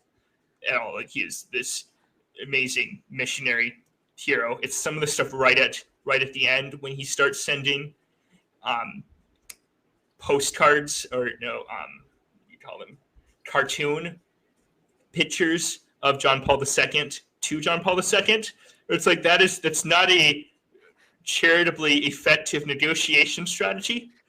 I mean, actually, it reminds me a lot of a more Trumpish type of negotiation strategy.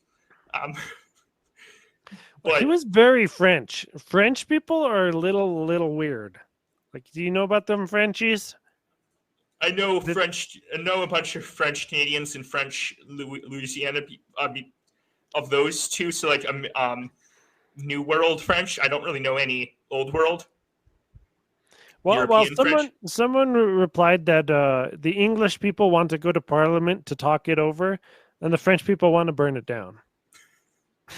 Yeah, and I think that kind of summarizes Lefebvre, because even Father Cicada said, like, one day he would be a firebrand, the next day he would be calm, the next day he'd be your best friend. Like, he actually had cyclical patterns of behavior that he displayed since the start of the SSPX, and because of that, it's almost like it hit the wrong time. He felt he was going to die, and he was just like, I'm just going to burn it all down. We're making bishops. Hurry up. Let's go. But part of the reason why I wanted to bring that up is because I wanted to juxtapose the idea of we need to stay faithful to the church and cleanse our institutions, which is more or less the position you're taking this. So don't throw out the baby with the bathwater. But then, on the other hand, I've always found out in my life that whenever I've strayed from strict dogma as the anchor, everything gets confusing. Like, no salvation outside the church actually was something my dad rediscovered, I think, in the 90s or in the 80s. And he was like, he didn't even know this thing existed. He'd forgotten it from his childhood. And so then, like, this was the thing that he went to every single Novus Ordo priest. Do you believe in no salvation outside the church? And like the majority of them are like, no, we don't believe that anymore. And he's like, well, then how do I know if you're Catholic? And we all went to Novus Ordo Mass until COVID. Thank you, God, for sending us COVID. Isn't COVID the greatest blessing of all time? It really was the sea moving out and you could see who was naked. Like, the fact that our priests and bishops, or that we thought they were priests and bishops if you're a sede vacantis, and that they just like, yeah, we don't care. Good luck. Goodbye. See you in a year from now. It's like, wait a second. This is the Catholic religion? And that's where I guess I had a slightly different experience, but mainly because of where I was geographically. Mm-hmm. There were, in the part of the West that I was in, the priests were far more breaking of civil demands, and they were far more willing to even challenge the hierarchy where they could, when the need of the full demanded it.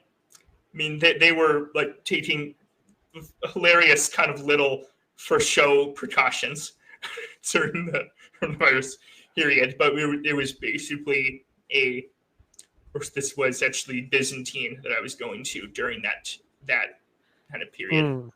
And that priest basically didn't care. And he was of the age and background where you would have thought that he would care. I mean, in the sense that in the liberal sense of care, but he was like, well, this is the liturgy. We can't like not do it. And we can't like not have you come. So just come and close the window blinds. Wow. And come in the back door. And don't come in at once and don't leave at once. And don't park anywhere nearby if you had a car. But yeah. It's crazy. So are there any institutions? I'm just saying I had a different experience, but the overall thing that he was unveiling. But it's nice to know there were different experiences. The thing was crazy out here in California. I imagine that probably lasted, like it wasn't just a 4 or 5 month long period of reasoness. It was years. It's funny as it actually took the bishop a couple months to start mandating masks and things, and he tried to keep that up for about 9 months. But really no one wanted to listen to him.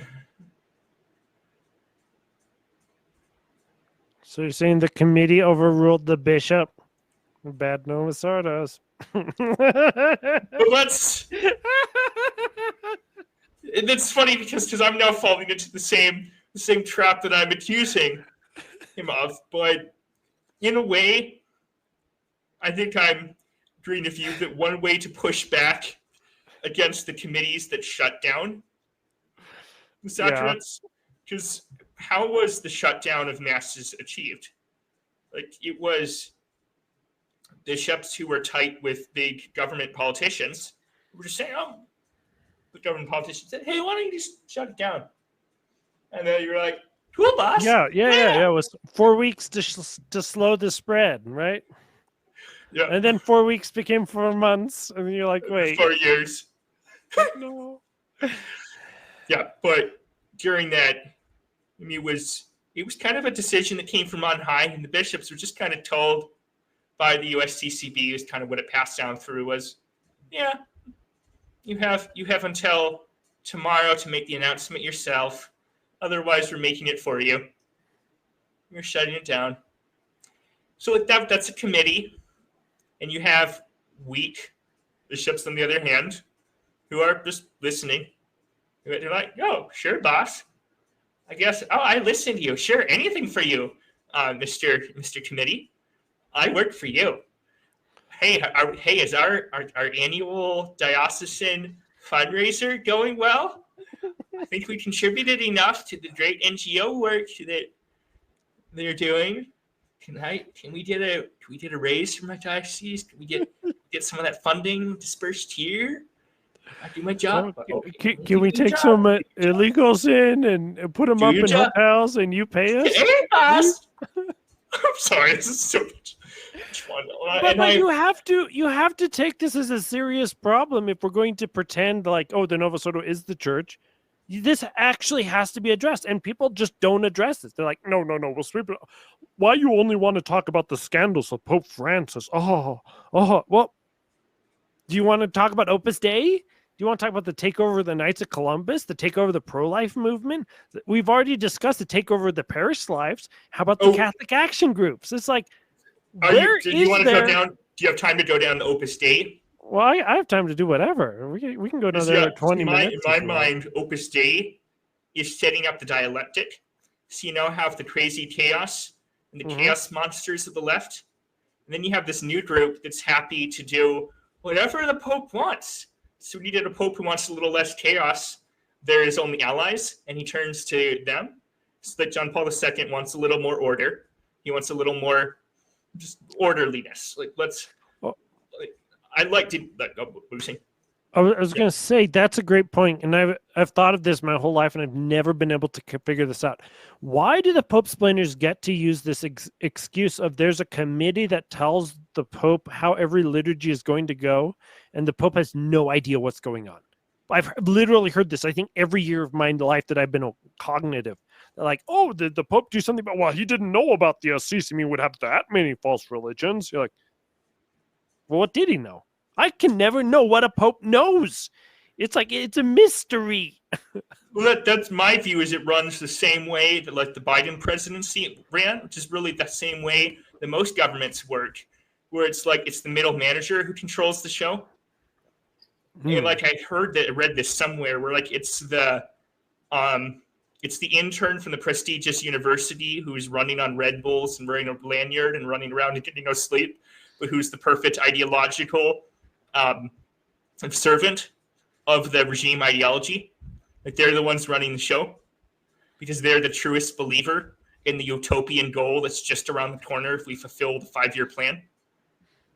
Like it's always been that way. It's always been like the young man who's the perfect believer in communism, who's the perfect Red Army soldier, or the perfect street revolutionary, or like the perfect, like the Nazis too. They pulled on the same people to be their street thugs. Mm-hmm. Or that's the say. And like, okay, it's the young guy who's perfectly believes in it and believes in it more than the guy who's wearing the suit and talking at the podium. It's the people behind him who hand him the papers, who hand him, here's your script, Joe. We'll give you an ice cream cone if you read it well. They're the ones running the show. So like I didn't know that. I could kind of intuit that there's probably a position like that. But like you see that today, like there was a funny incident yesterday where someone handed Leo a slice of pizza. Yeah, I saw that. Threw it at him, and it's like, okay, well, it's technically his show, but it's the security guards who are running the show, de facto, because they're the ones who are not stopping it from happening, and who are passing it forward into him. So like that's the same thing with G, and I don't think it totally removes the weirdness of Assisi. I'm just going to use maybe weirdness or wantiness of that event. I mean, it's so much easier as a sedevacantist to explain this, and I don't have any hatred in my heart for these people because they're not who they say they are. Otherwise, I have to figure out this giant amorphous blob that's infested every single parish in the entire world. Like, if you have that much faith, hope, and charity in you, congratulations. But like, even when I was in the Nova Scotia, one of the last times I went there were just people having a casual conversation 2 minutes before Mass. I could hear them in the entire church. And it's like, these people don't believe in anything. Well, and I went over and talked to one of them, like, hey, this is church, right? And he got mad at me. He threatened to beat me up. And I was like, you're an old man. You're in your 60s. What do you think you're going to do? I'm in my 30s. Come on, bro. Let's go. All right, but that's again where we're differing. But no. But this is where I think the conversation needs to be. Yeah. Like, if we're going to say this is a conversation, we can't be like the rad trats who are like, well, it's God's church and he's just going to take care of it. Yeah, haha, donate to my Patreon. And it's funny because I have a little bit of that. But it's also why I'm not focused on the minutia of the Pope did this or the Pope did that, at least according to my theory, which I'm not sure how much explanatory power it has, but it just, to me, lines up with the way the world runs elsewhere in politics, where it's like it's the guys who give you the binder who are running the show, or it's like the guy who gives the president's daily briefing who gets to decide what order the president does for, like, covert action. So it's really the president is a figurehead, and this happened in Japan right before World War II. Like, the emperor was far more of a figurehead. He had some power, but it was really the generals who were in the military who were running the show because they were all trying to outdo each other. And then the same thing happened within, like, the amorphous wokeness, where, like, it was whoever was best and most extreme at the ideology could run the show until someone went up to them. And I think to a degree that's kind of what the spirit of Vatican II became, until you got we could go down the Opus Dei route, but I want to maybe save that a little longer and just I'll return there. But in terms of like what happened with that, but more recently with the synodality thing, it was let's go back to the chaos of the 60s and the 70s. And I guess you said, or maybe this is what we were just saying together, that like Francis may have been trying to do some of this on purpose to just completely mess with his enemies' heads, which is not to say that the Pachamama didn't happen. Like it happened, but that was probably master planned either by him. I know that's kind of contradicting this theory that it's the people running the binders who are doing the show, but it's like this was a stage managed affair meant to produce an effect, which was to completely derange traditionalism and make them only care about the little glimmers of hope. Like, did Cardinal Tagle sing the Our Father in Latin? Victory. I made a satire video about that over the weekend, but I didn't really, I put no effort into it. I just took a video, added a screen on top with a Taylor Marshall image, edited out Leo, put Tagle, and learn to sing in Latin with Cardinal Tagle, and then put the video of him singing Your Father. I'm like, wow. I know, and a lot of us trads and sadies were like, wait, don't you remember Philadelphia 10 years ago where Francis said the mass all in Latin. You're like, of course he does. He doesn't have good English, so he said it in Latin, and he just went through the whole mass, said it in Latin. You're like, no one cared because he wasn't their guy. Like the Treds already didn't start to like him, so it wasn't like this big moment, guys. Yeah, but what I'm saying, in effect, it turns everything into this aesthetic affair, where the victories are stage managed, the defeats are stage managed, and the whole thing is meant to produce this effect where traditionalism is no longer let's make serious arguments against the enemies of the faith. It's no longer let's take actions towards solutions to the crises. It's let's, and you had a great post of this. We were like, what is the weekly schedule for Catholic media? And it's like, so you should bring that up. But like that's what it's turned into, is now traditionalism is let's put out videos of making our top theories about all the cool things that Pope Leo is going to do.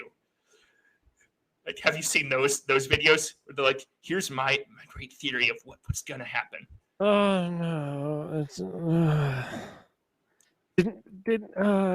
no. Whenever anybody says this is going to happen, or I hope I'm going to lose weight, they're making a post because they want to make the post. It's nothing to do with reality. I hate this so much. Oh, okay, I found it. Let me put this out on screen. Hold on. The Novus Ordo news cycle. Monday, Novus Ordos. This has been a frequent thing. There's 1.4 billion Novus Ordo Catholics. Tuesday, no Novus Ordo Catholics don't attend Mass or care. Thursday or Wednesday, Africa will save the church. The numbers are booming. Thursday, did you see the aura? There's just been this Gen Z aura thing. You're like, oh my. What does aura mean? I have an idea where it's just like there's something beautiful about this image. But I also feel like they just put the phrase over any image in particular, and like anyone, and it doesn't really mean anything. It's like aura is the opposite of synodality. Yeah. It's like this meaningless thing you can apply to anything. More TLMs. Yeah, Friday. More TLM shutdown. This actually did happen that week. That was like the whole reason I started this. Most of these posts were from this week. Yeah. And then there was someone complaining about confession lines in my feed, so I put that in. Like, yeah.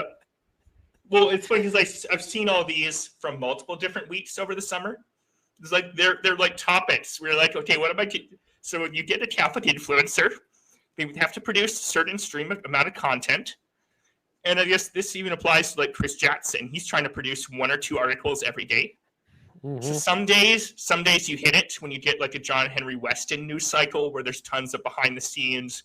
Oh, we got this report, or there's this rumor, or there's this. And then other days and then other weeks he has to fill in a little bit with, okay, let's attack Kwasniewski, is like one week he did. And then like this week, I'm going after Chris Jackson, but I just find he produces more content than everybody. It's like easy to figure out his cycle because he has it all. It comes into my email. It's like then this week we're praising Kwasniewski because he shared an article, and it's like, oh, we agree on we need to continue the true spirit of Lefebvre. And then next week it's Lefebvre. Oh no, it's Kwasniewski had this guy at his conference. Therefore, oh terrible! Look at how Trad Incorporated is infiltrated. You should come join my anti-Trad my Trad anti-incorporated. Or no, Trad LLC. You should come support Trad LLC. I'm sorry, I'm picking on him. Like I do disagree with him. Mostly it's fine. It's the tenor of my shows usually to pick on people. And I've eventually argued some of these points to him. I have never spoken to him. I've written to him a lot. Yeah, it's like when Novus Ordo Watch won't cover something, like they looked at the LifeSite News, wrote one article on it, and they said, for all future updates, go to Stephen Cox. Because they're like, yeah, we're not doing this weekly drama thing for the next 3 weeks, or a new story dropped. What is John Henry Weston doing this week? Oh. Yeah, but the point is, once you're on a certain treadmill, you want to keep the content flowing. And unfortunately, content doesn't just come naturally. So sometimes you have to create it. So you have to drum up some drama. And that's what Anthony Abate does with Protestants. He's just like, what can I say to derange them? And the funny part is also Well, this is also why Sede Inc. is really bad and they get no clicks. They're really bad at creating intra-Sede conflict, and I've been trying to rouse them up, and these guys won't do it. They're bad. They're really bad at being Inc. It's annoying. I mean, well, there's a lot of anti-Diamondite content is easy to do, but Sedes don't really want to do it because some of them depend on using Vatican Catholic videos. So or cutting pictures out of Vatican Catholic videos and repasting them. Like, oh, I like the way Brother Diamond set that up. That quote. I like that quote. Yeah, or etc. Yeah. Which, well, that's saying when you're on the treadmill, you got to keep producing content that often creates a cycle which is not oriented towards solutions, but which is oriented towards clicks and drama, and actually dividing, because you want to be like, you want your vision and your followers to control the movement. That's the trend, and it is the trend. But you see, for some of us, and this is the one of the reasons why I think that Sadovacantism is just the truth. It's because our camps are really, really weird in Sadovacantism, and it's so like totalist versus thesis. And 90% of the time, neither side knows what the other side is even thinking. So they sit there and argue on Twitter, and it's the most autistic thing I've ever seen, to the point that I've stopped arguing it out completely.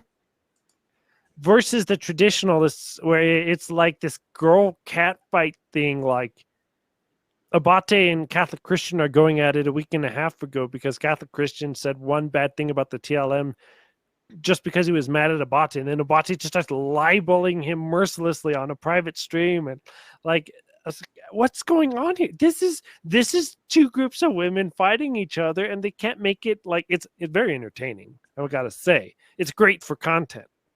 But like, what anti-Abate stuff, or what do you say? I just got a critique comment over here on mine that I think I don't need to respond to, but because maybe sorry, but you're saying the Abate versus Protestant stuff is like the intra-Sede stuff? No, I'm trying to say the intra-Sede stuff is autistic and non-entertaining, but the other stuff is like two women in the kitchen fighting, and it's highly entertaining. Yeah. That like, I could live on trad if I was still a trad, so in Nova Sordo attending like FSSP or Diocesan TLM, I could see just sitting there and watching drama because the drama is fun. The Sede's drama is so boring that Bishop Sanborn, who the SSPV don't recognize as a bishop because Father Jenkins doesn't like him, he was asked a question about them, and he says, "I'm just not competent to answer that question." I'm like, no, we all know the answer to this question. You and Father Jenkins don't like each other. Why don't you go talk to Father Jenkins? He's like, I don't care to. I have things to do. You're like, why are you being so mature? Come on, we want some drama. It's like, no, they won't. The half of them will not talk to each other unless there's a moral reason to. Like, okay, I guess there's no drama. I guess there's no clicks. I guess our online activity is just autistic. No, I think there are opposing reasons that cause the trad incorporated stuff is because they hope for things to kind of be a continued state of affairs. Just like liberal media, well, this might have been your point too, wanted Trump to stay in power. Sort of, I mean, not really, but like they implicitly need him for clicks and viewers. Similarly, like trad media did great to Francis. Like, it was easy to just do your own, let's review why the Pachamama is bad. Like, you could easily spin up a channel and grow amazingly quick. Now, it's a bit more complicated. Like, you've incorporated this, you've got to be really good at getting along with the existing operators. Like, you've got to create new drama. Because, like, if you rock, you don't want to, or you've either got to be a Chris Jackson, Stephen Cox, but there's not enough people that can operate on that level of content production. So it's far easier for most people to just enter, let me do some commentary on a few things, mostly like past stuff. Let me do a lot of hopium type stuff, but just subsist off of internal drama. That's how the trad incorporated stuff runs. I think the Sede, and maybe I'm just mostly thinking of Diamondite, but a lot of that comes off of the kind of paranoia, or more properly, word for scrupulosity. I just see intense, crazy scrupulosity amongst the Diamondites. And maybe that's just a Diamondite thing, but there's just this paranoia about everything that leaves a lot of them. Yeah. I've been in their discords. It's really boring. So we should probably close this up pretty soon because this is about 2 hours. But I wanted to ask you, how long before we see "I miss Pope Francis" post? Just great big. We saw that the day after. We saw that like the day Leo got elected from Pope Prospector. You haven't seen those? No. When we first saw this, we started making jokes that Pope Francis, patron of our deceased pets in heaven. I and a friend just kept posting that every single day after. But in serious, because the trads made their content based on opposing Pope Francis, and now they have Leo, and half of them don't even comment on Leo anymore. Does this mean the end of Trad Inc. as we know it? It's funny, I kind of think so, and I don't want to think bad about any of them in particular. I think we've outlined the incentives that lead them to adopt the stance now of let's just try to coast off of debating each other and fighting with each other and talking about how the others aren't pure enough to be like me. I kind of hope that Trad, and I guess this is just me being selfish because I want to come in with my nuanced reason and my prudential middle ground, but I really want a solution-focused movement that is, of course, trusting in Christ and for movement, but actually trying to, as we talked last week, create this hermeneutic continuity to the future. But like, okay, how can we drive the money changers out of the temple? How can we drive the bureaucracies out of the institution? How can we take this back? We'll worry about how to create this perfectly comprehensible hermeneutic later, but like we just got to drive the USDCB to bankruptcy, drive the parish councils to irrelevance. And I actually wrote a satire on this, which was just like how to fix this mass in one easy trick, with one easy trick. It was back in February, and I basically outlined Redeem Zoomer's plan. Are you aware of him? He's a Presbyterian. Yeah, he's Protestant. But I like the Machiavellian genius of his plan, which is you go into the church that's failing and has only old people who barely care about it. You get a leadership position on their equivalent of the parish council.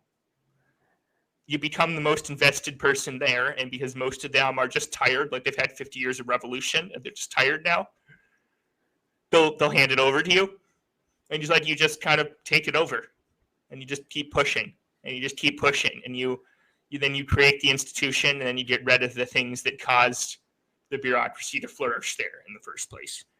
Which is a vague thing. It's still kind of hopium on my part, but that's kind of my view is, okay, we can thread this nuanced line. I think a lot of it has to come with broader political change.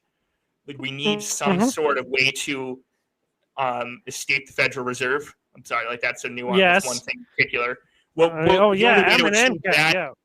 Is ultimately through technology that pushes towards decentralization.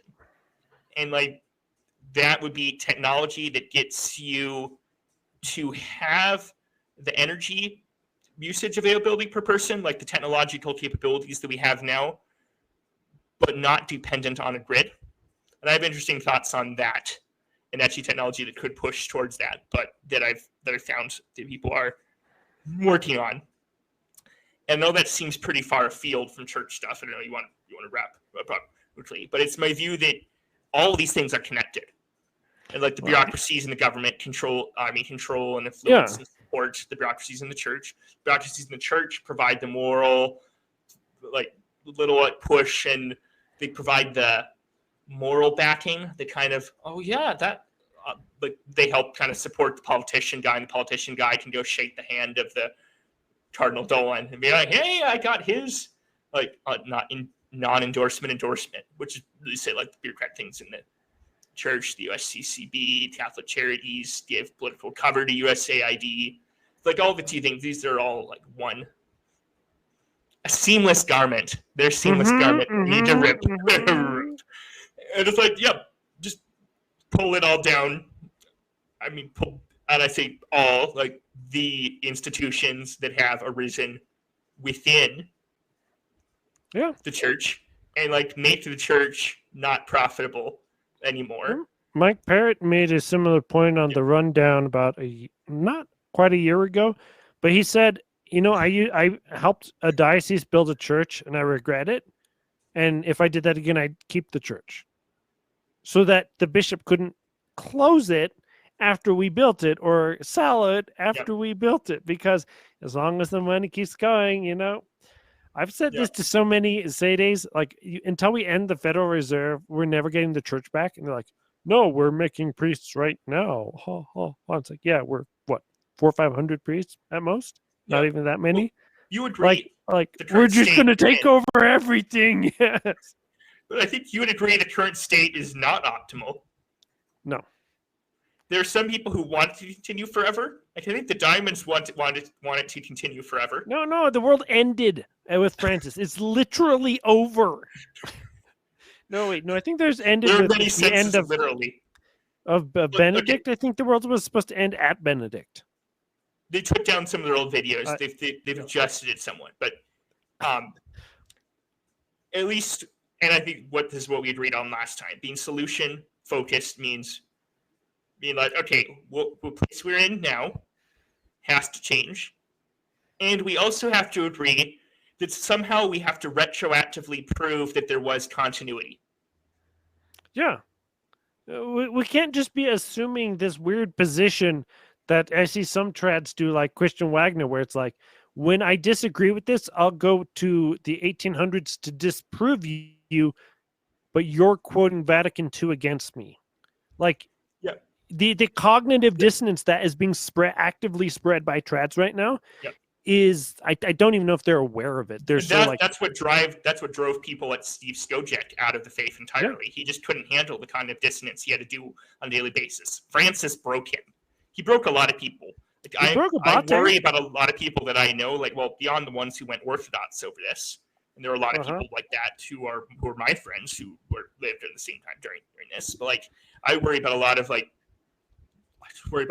trads. Like, I don't know how long Chris Jackson will last at the current mental state he seems to be in. I hope he plays the music from his that one of the Son music videos he put up. Like, I feel like that's down, but I'm sorry. That's this from liking. I like some of his content. I do disagree with him on quite a bit of things, but like mostly I just worry it's going to break him. It's going to break a lot of people. Don't worry, he won't watch this, so we'll talk very badly about him. Yeah. Don't worry, he'll be a sede by Christmas. But Francis will do, or not Francis, Leo will do something insane, and he'll be like, okay, I'm done. I'm out. I'm a sede of a contest. Yeah, it's fun. Yeah, okay, well, that's another side. But it's a short term and the Fed. Yes. And make the church unprofitable. Also in the short term, like my like Catholic solution for remaining the church is rely on those things that are not diocesan parochial parishes. Rely on the monasteries, the like chapels of special status, et cetera, the things that are far less bureaucratized, that are not controlled, that have more leeway because they're just kind of there. Some of the religious orders, et cetera. Mm-hmm. And like that's where I found far less chaos in the last kind of 8 years is through various relationships with going priests from them. So that's like short term isn't and the Fed. Medium to long term, like you're saying, you can't call it retcon. Like you gotta build continuity. Yeah. There's gotta be what the continuity is. There's got to be some of the council. Yeah. There's And got to be a council. this council has to be able to unite all the valid lines. Yeah, I'm not and I even don't talking know. about the Sadie lines. What about all the old Catholic lines that are now popping up and are starting independent chapels in places? The Orthodox lines that are independent and starting chapels in places. Like, what is up with this? Is America becoming Orthodox friendly when we've been a Latin country our entire existence? Like, this is insane.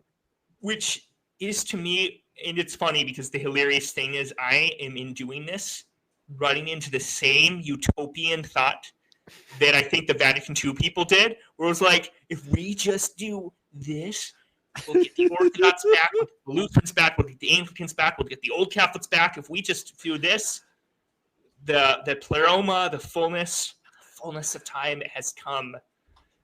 And but it's funny, but like I guess I am being a little utopian, but that is my view. Is well at I appeal to a future council, which actually makes me kind of funny. As I think Luther said something like that too, until he didn't. And he just decided I'm on my own. But I'm like, I feel like it is a kind of Catholic thing to be like, okay, I appeal to the church, to a future council, to Christ and the working of the Holy Spirit through some future time to help us. But I'm not just going to say that. We're going to be pushing for that. And almost, of course, this sounds like the accelerationists in the political theory who are like, let's just break stuff until we like have to fix it in the most drastic way possible. Which is ironically, I wrote an article on this. Ironically, what I said that Francis did is that he broke so many people. That so many people are like, I just can't make this mentally twist anymore. We got to find a solution. To me, I don't think syncretism is a solution. It's a place that like you've landed, but it's like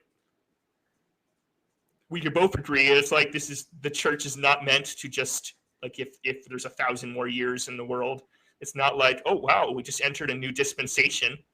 This is not like dispensationalism, the Catholic version, where like suddenly we are a invisible body, completely invisible spiritual church where you just like get orders from someone who you like. You find an older bishop, you hire him, 1-800-bishop. He like consecrates you, and then or like you move his hands, you provide oil, you read the script for him, and he goes through the motions and makes you. So like we can't rely on that church. Like we gotta figure out how to build continuity. And like to me, Great Western Schism, we're in the same sort of situation, probably a little worse. But what did the saints do during the Great Western Schism? They pushed all the parties and just like pressured them all. They used the governments to do it, and they were like, "Hey, fix it." 8 cardinals, fix it. And like there was another conclave, I think a little bit later, where like the people were just like, "Hey, go in. We're not gonna give you nice food. You just go in there. You better not take 3 years. You fix it now."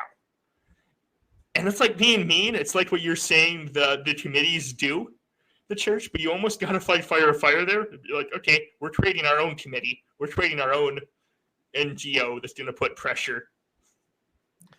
Well, from your lips to God's ears, but like from my experience, you say, "Hey guys, I'm a Sadie," and they're like, "We decided you're not a Catholic. Your membership has been revoked. You are now banned from the chat," which is just the worst thing in the world. And that's why I wanted to thank you for coming on, James Green. It's just, yeah, so sorry, like, that going on forever. There's got to be some level of dialogue with people that absolutely disagree, because I think we all pray the rosary, right? We all go to mass or something, or in some sort. And you probably might even use some of this if you do any of the divine office. We're probably do some of the same. Often we have the same vision, and we only disagree on this like one, like how do we model the overall thing. I think we agree on almost all of the particulars.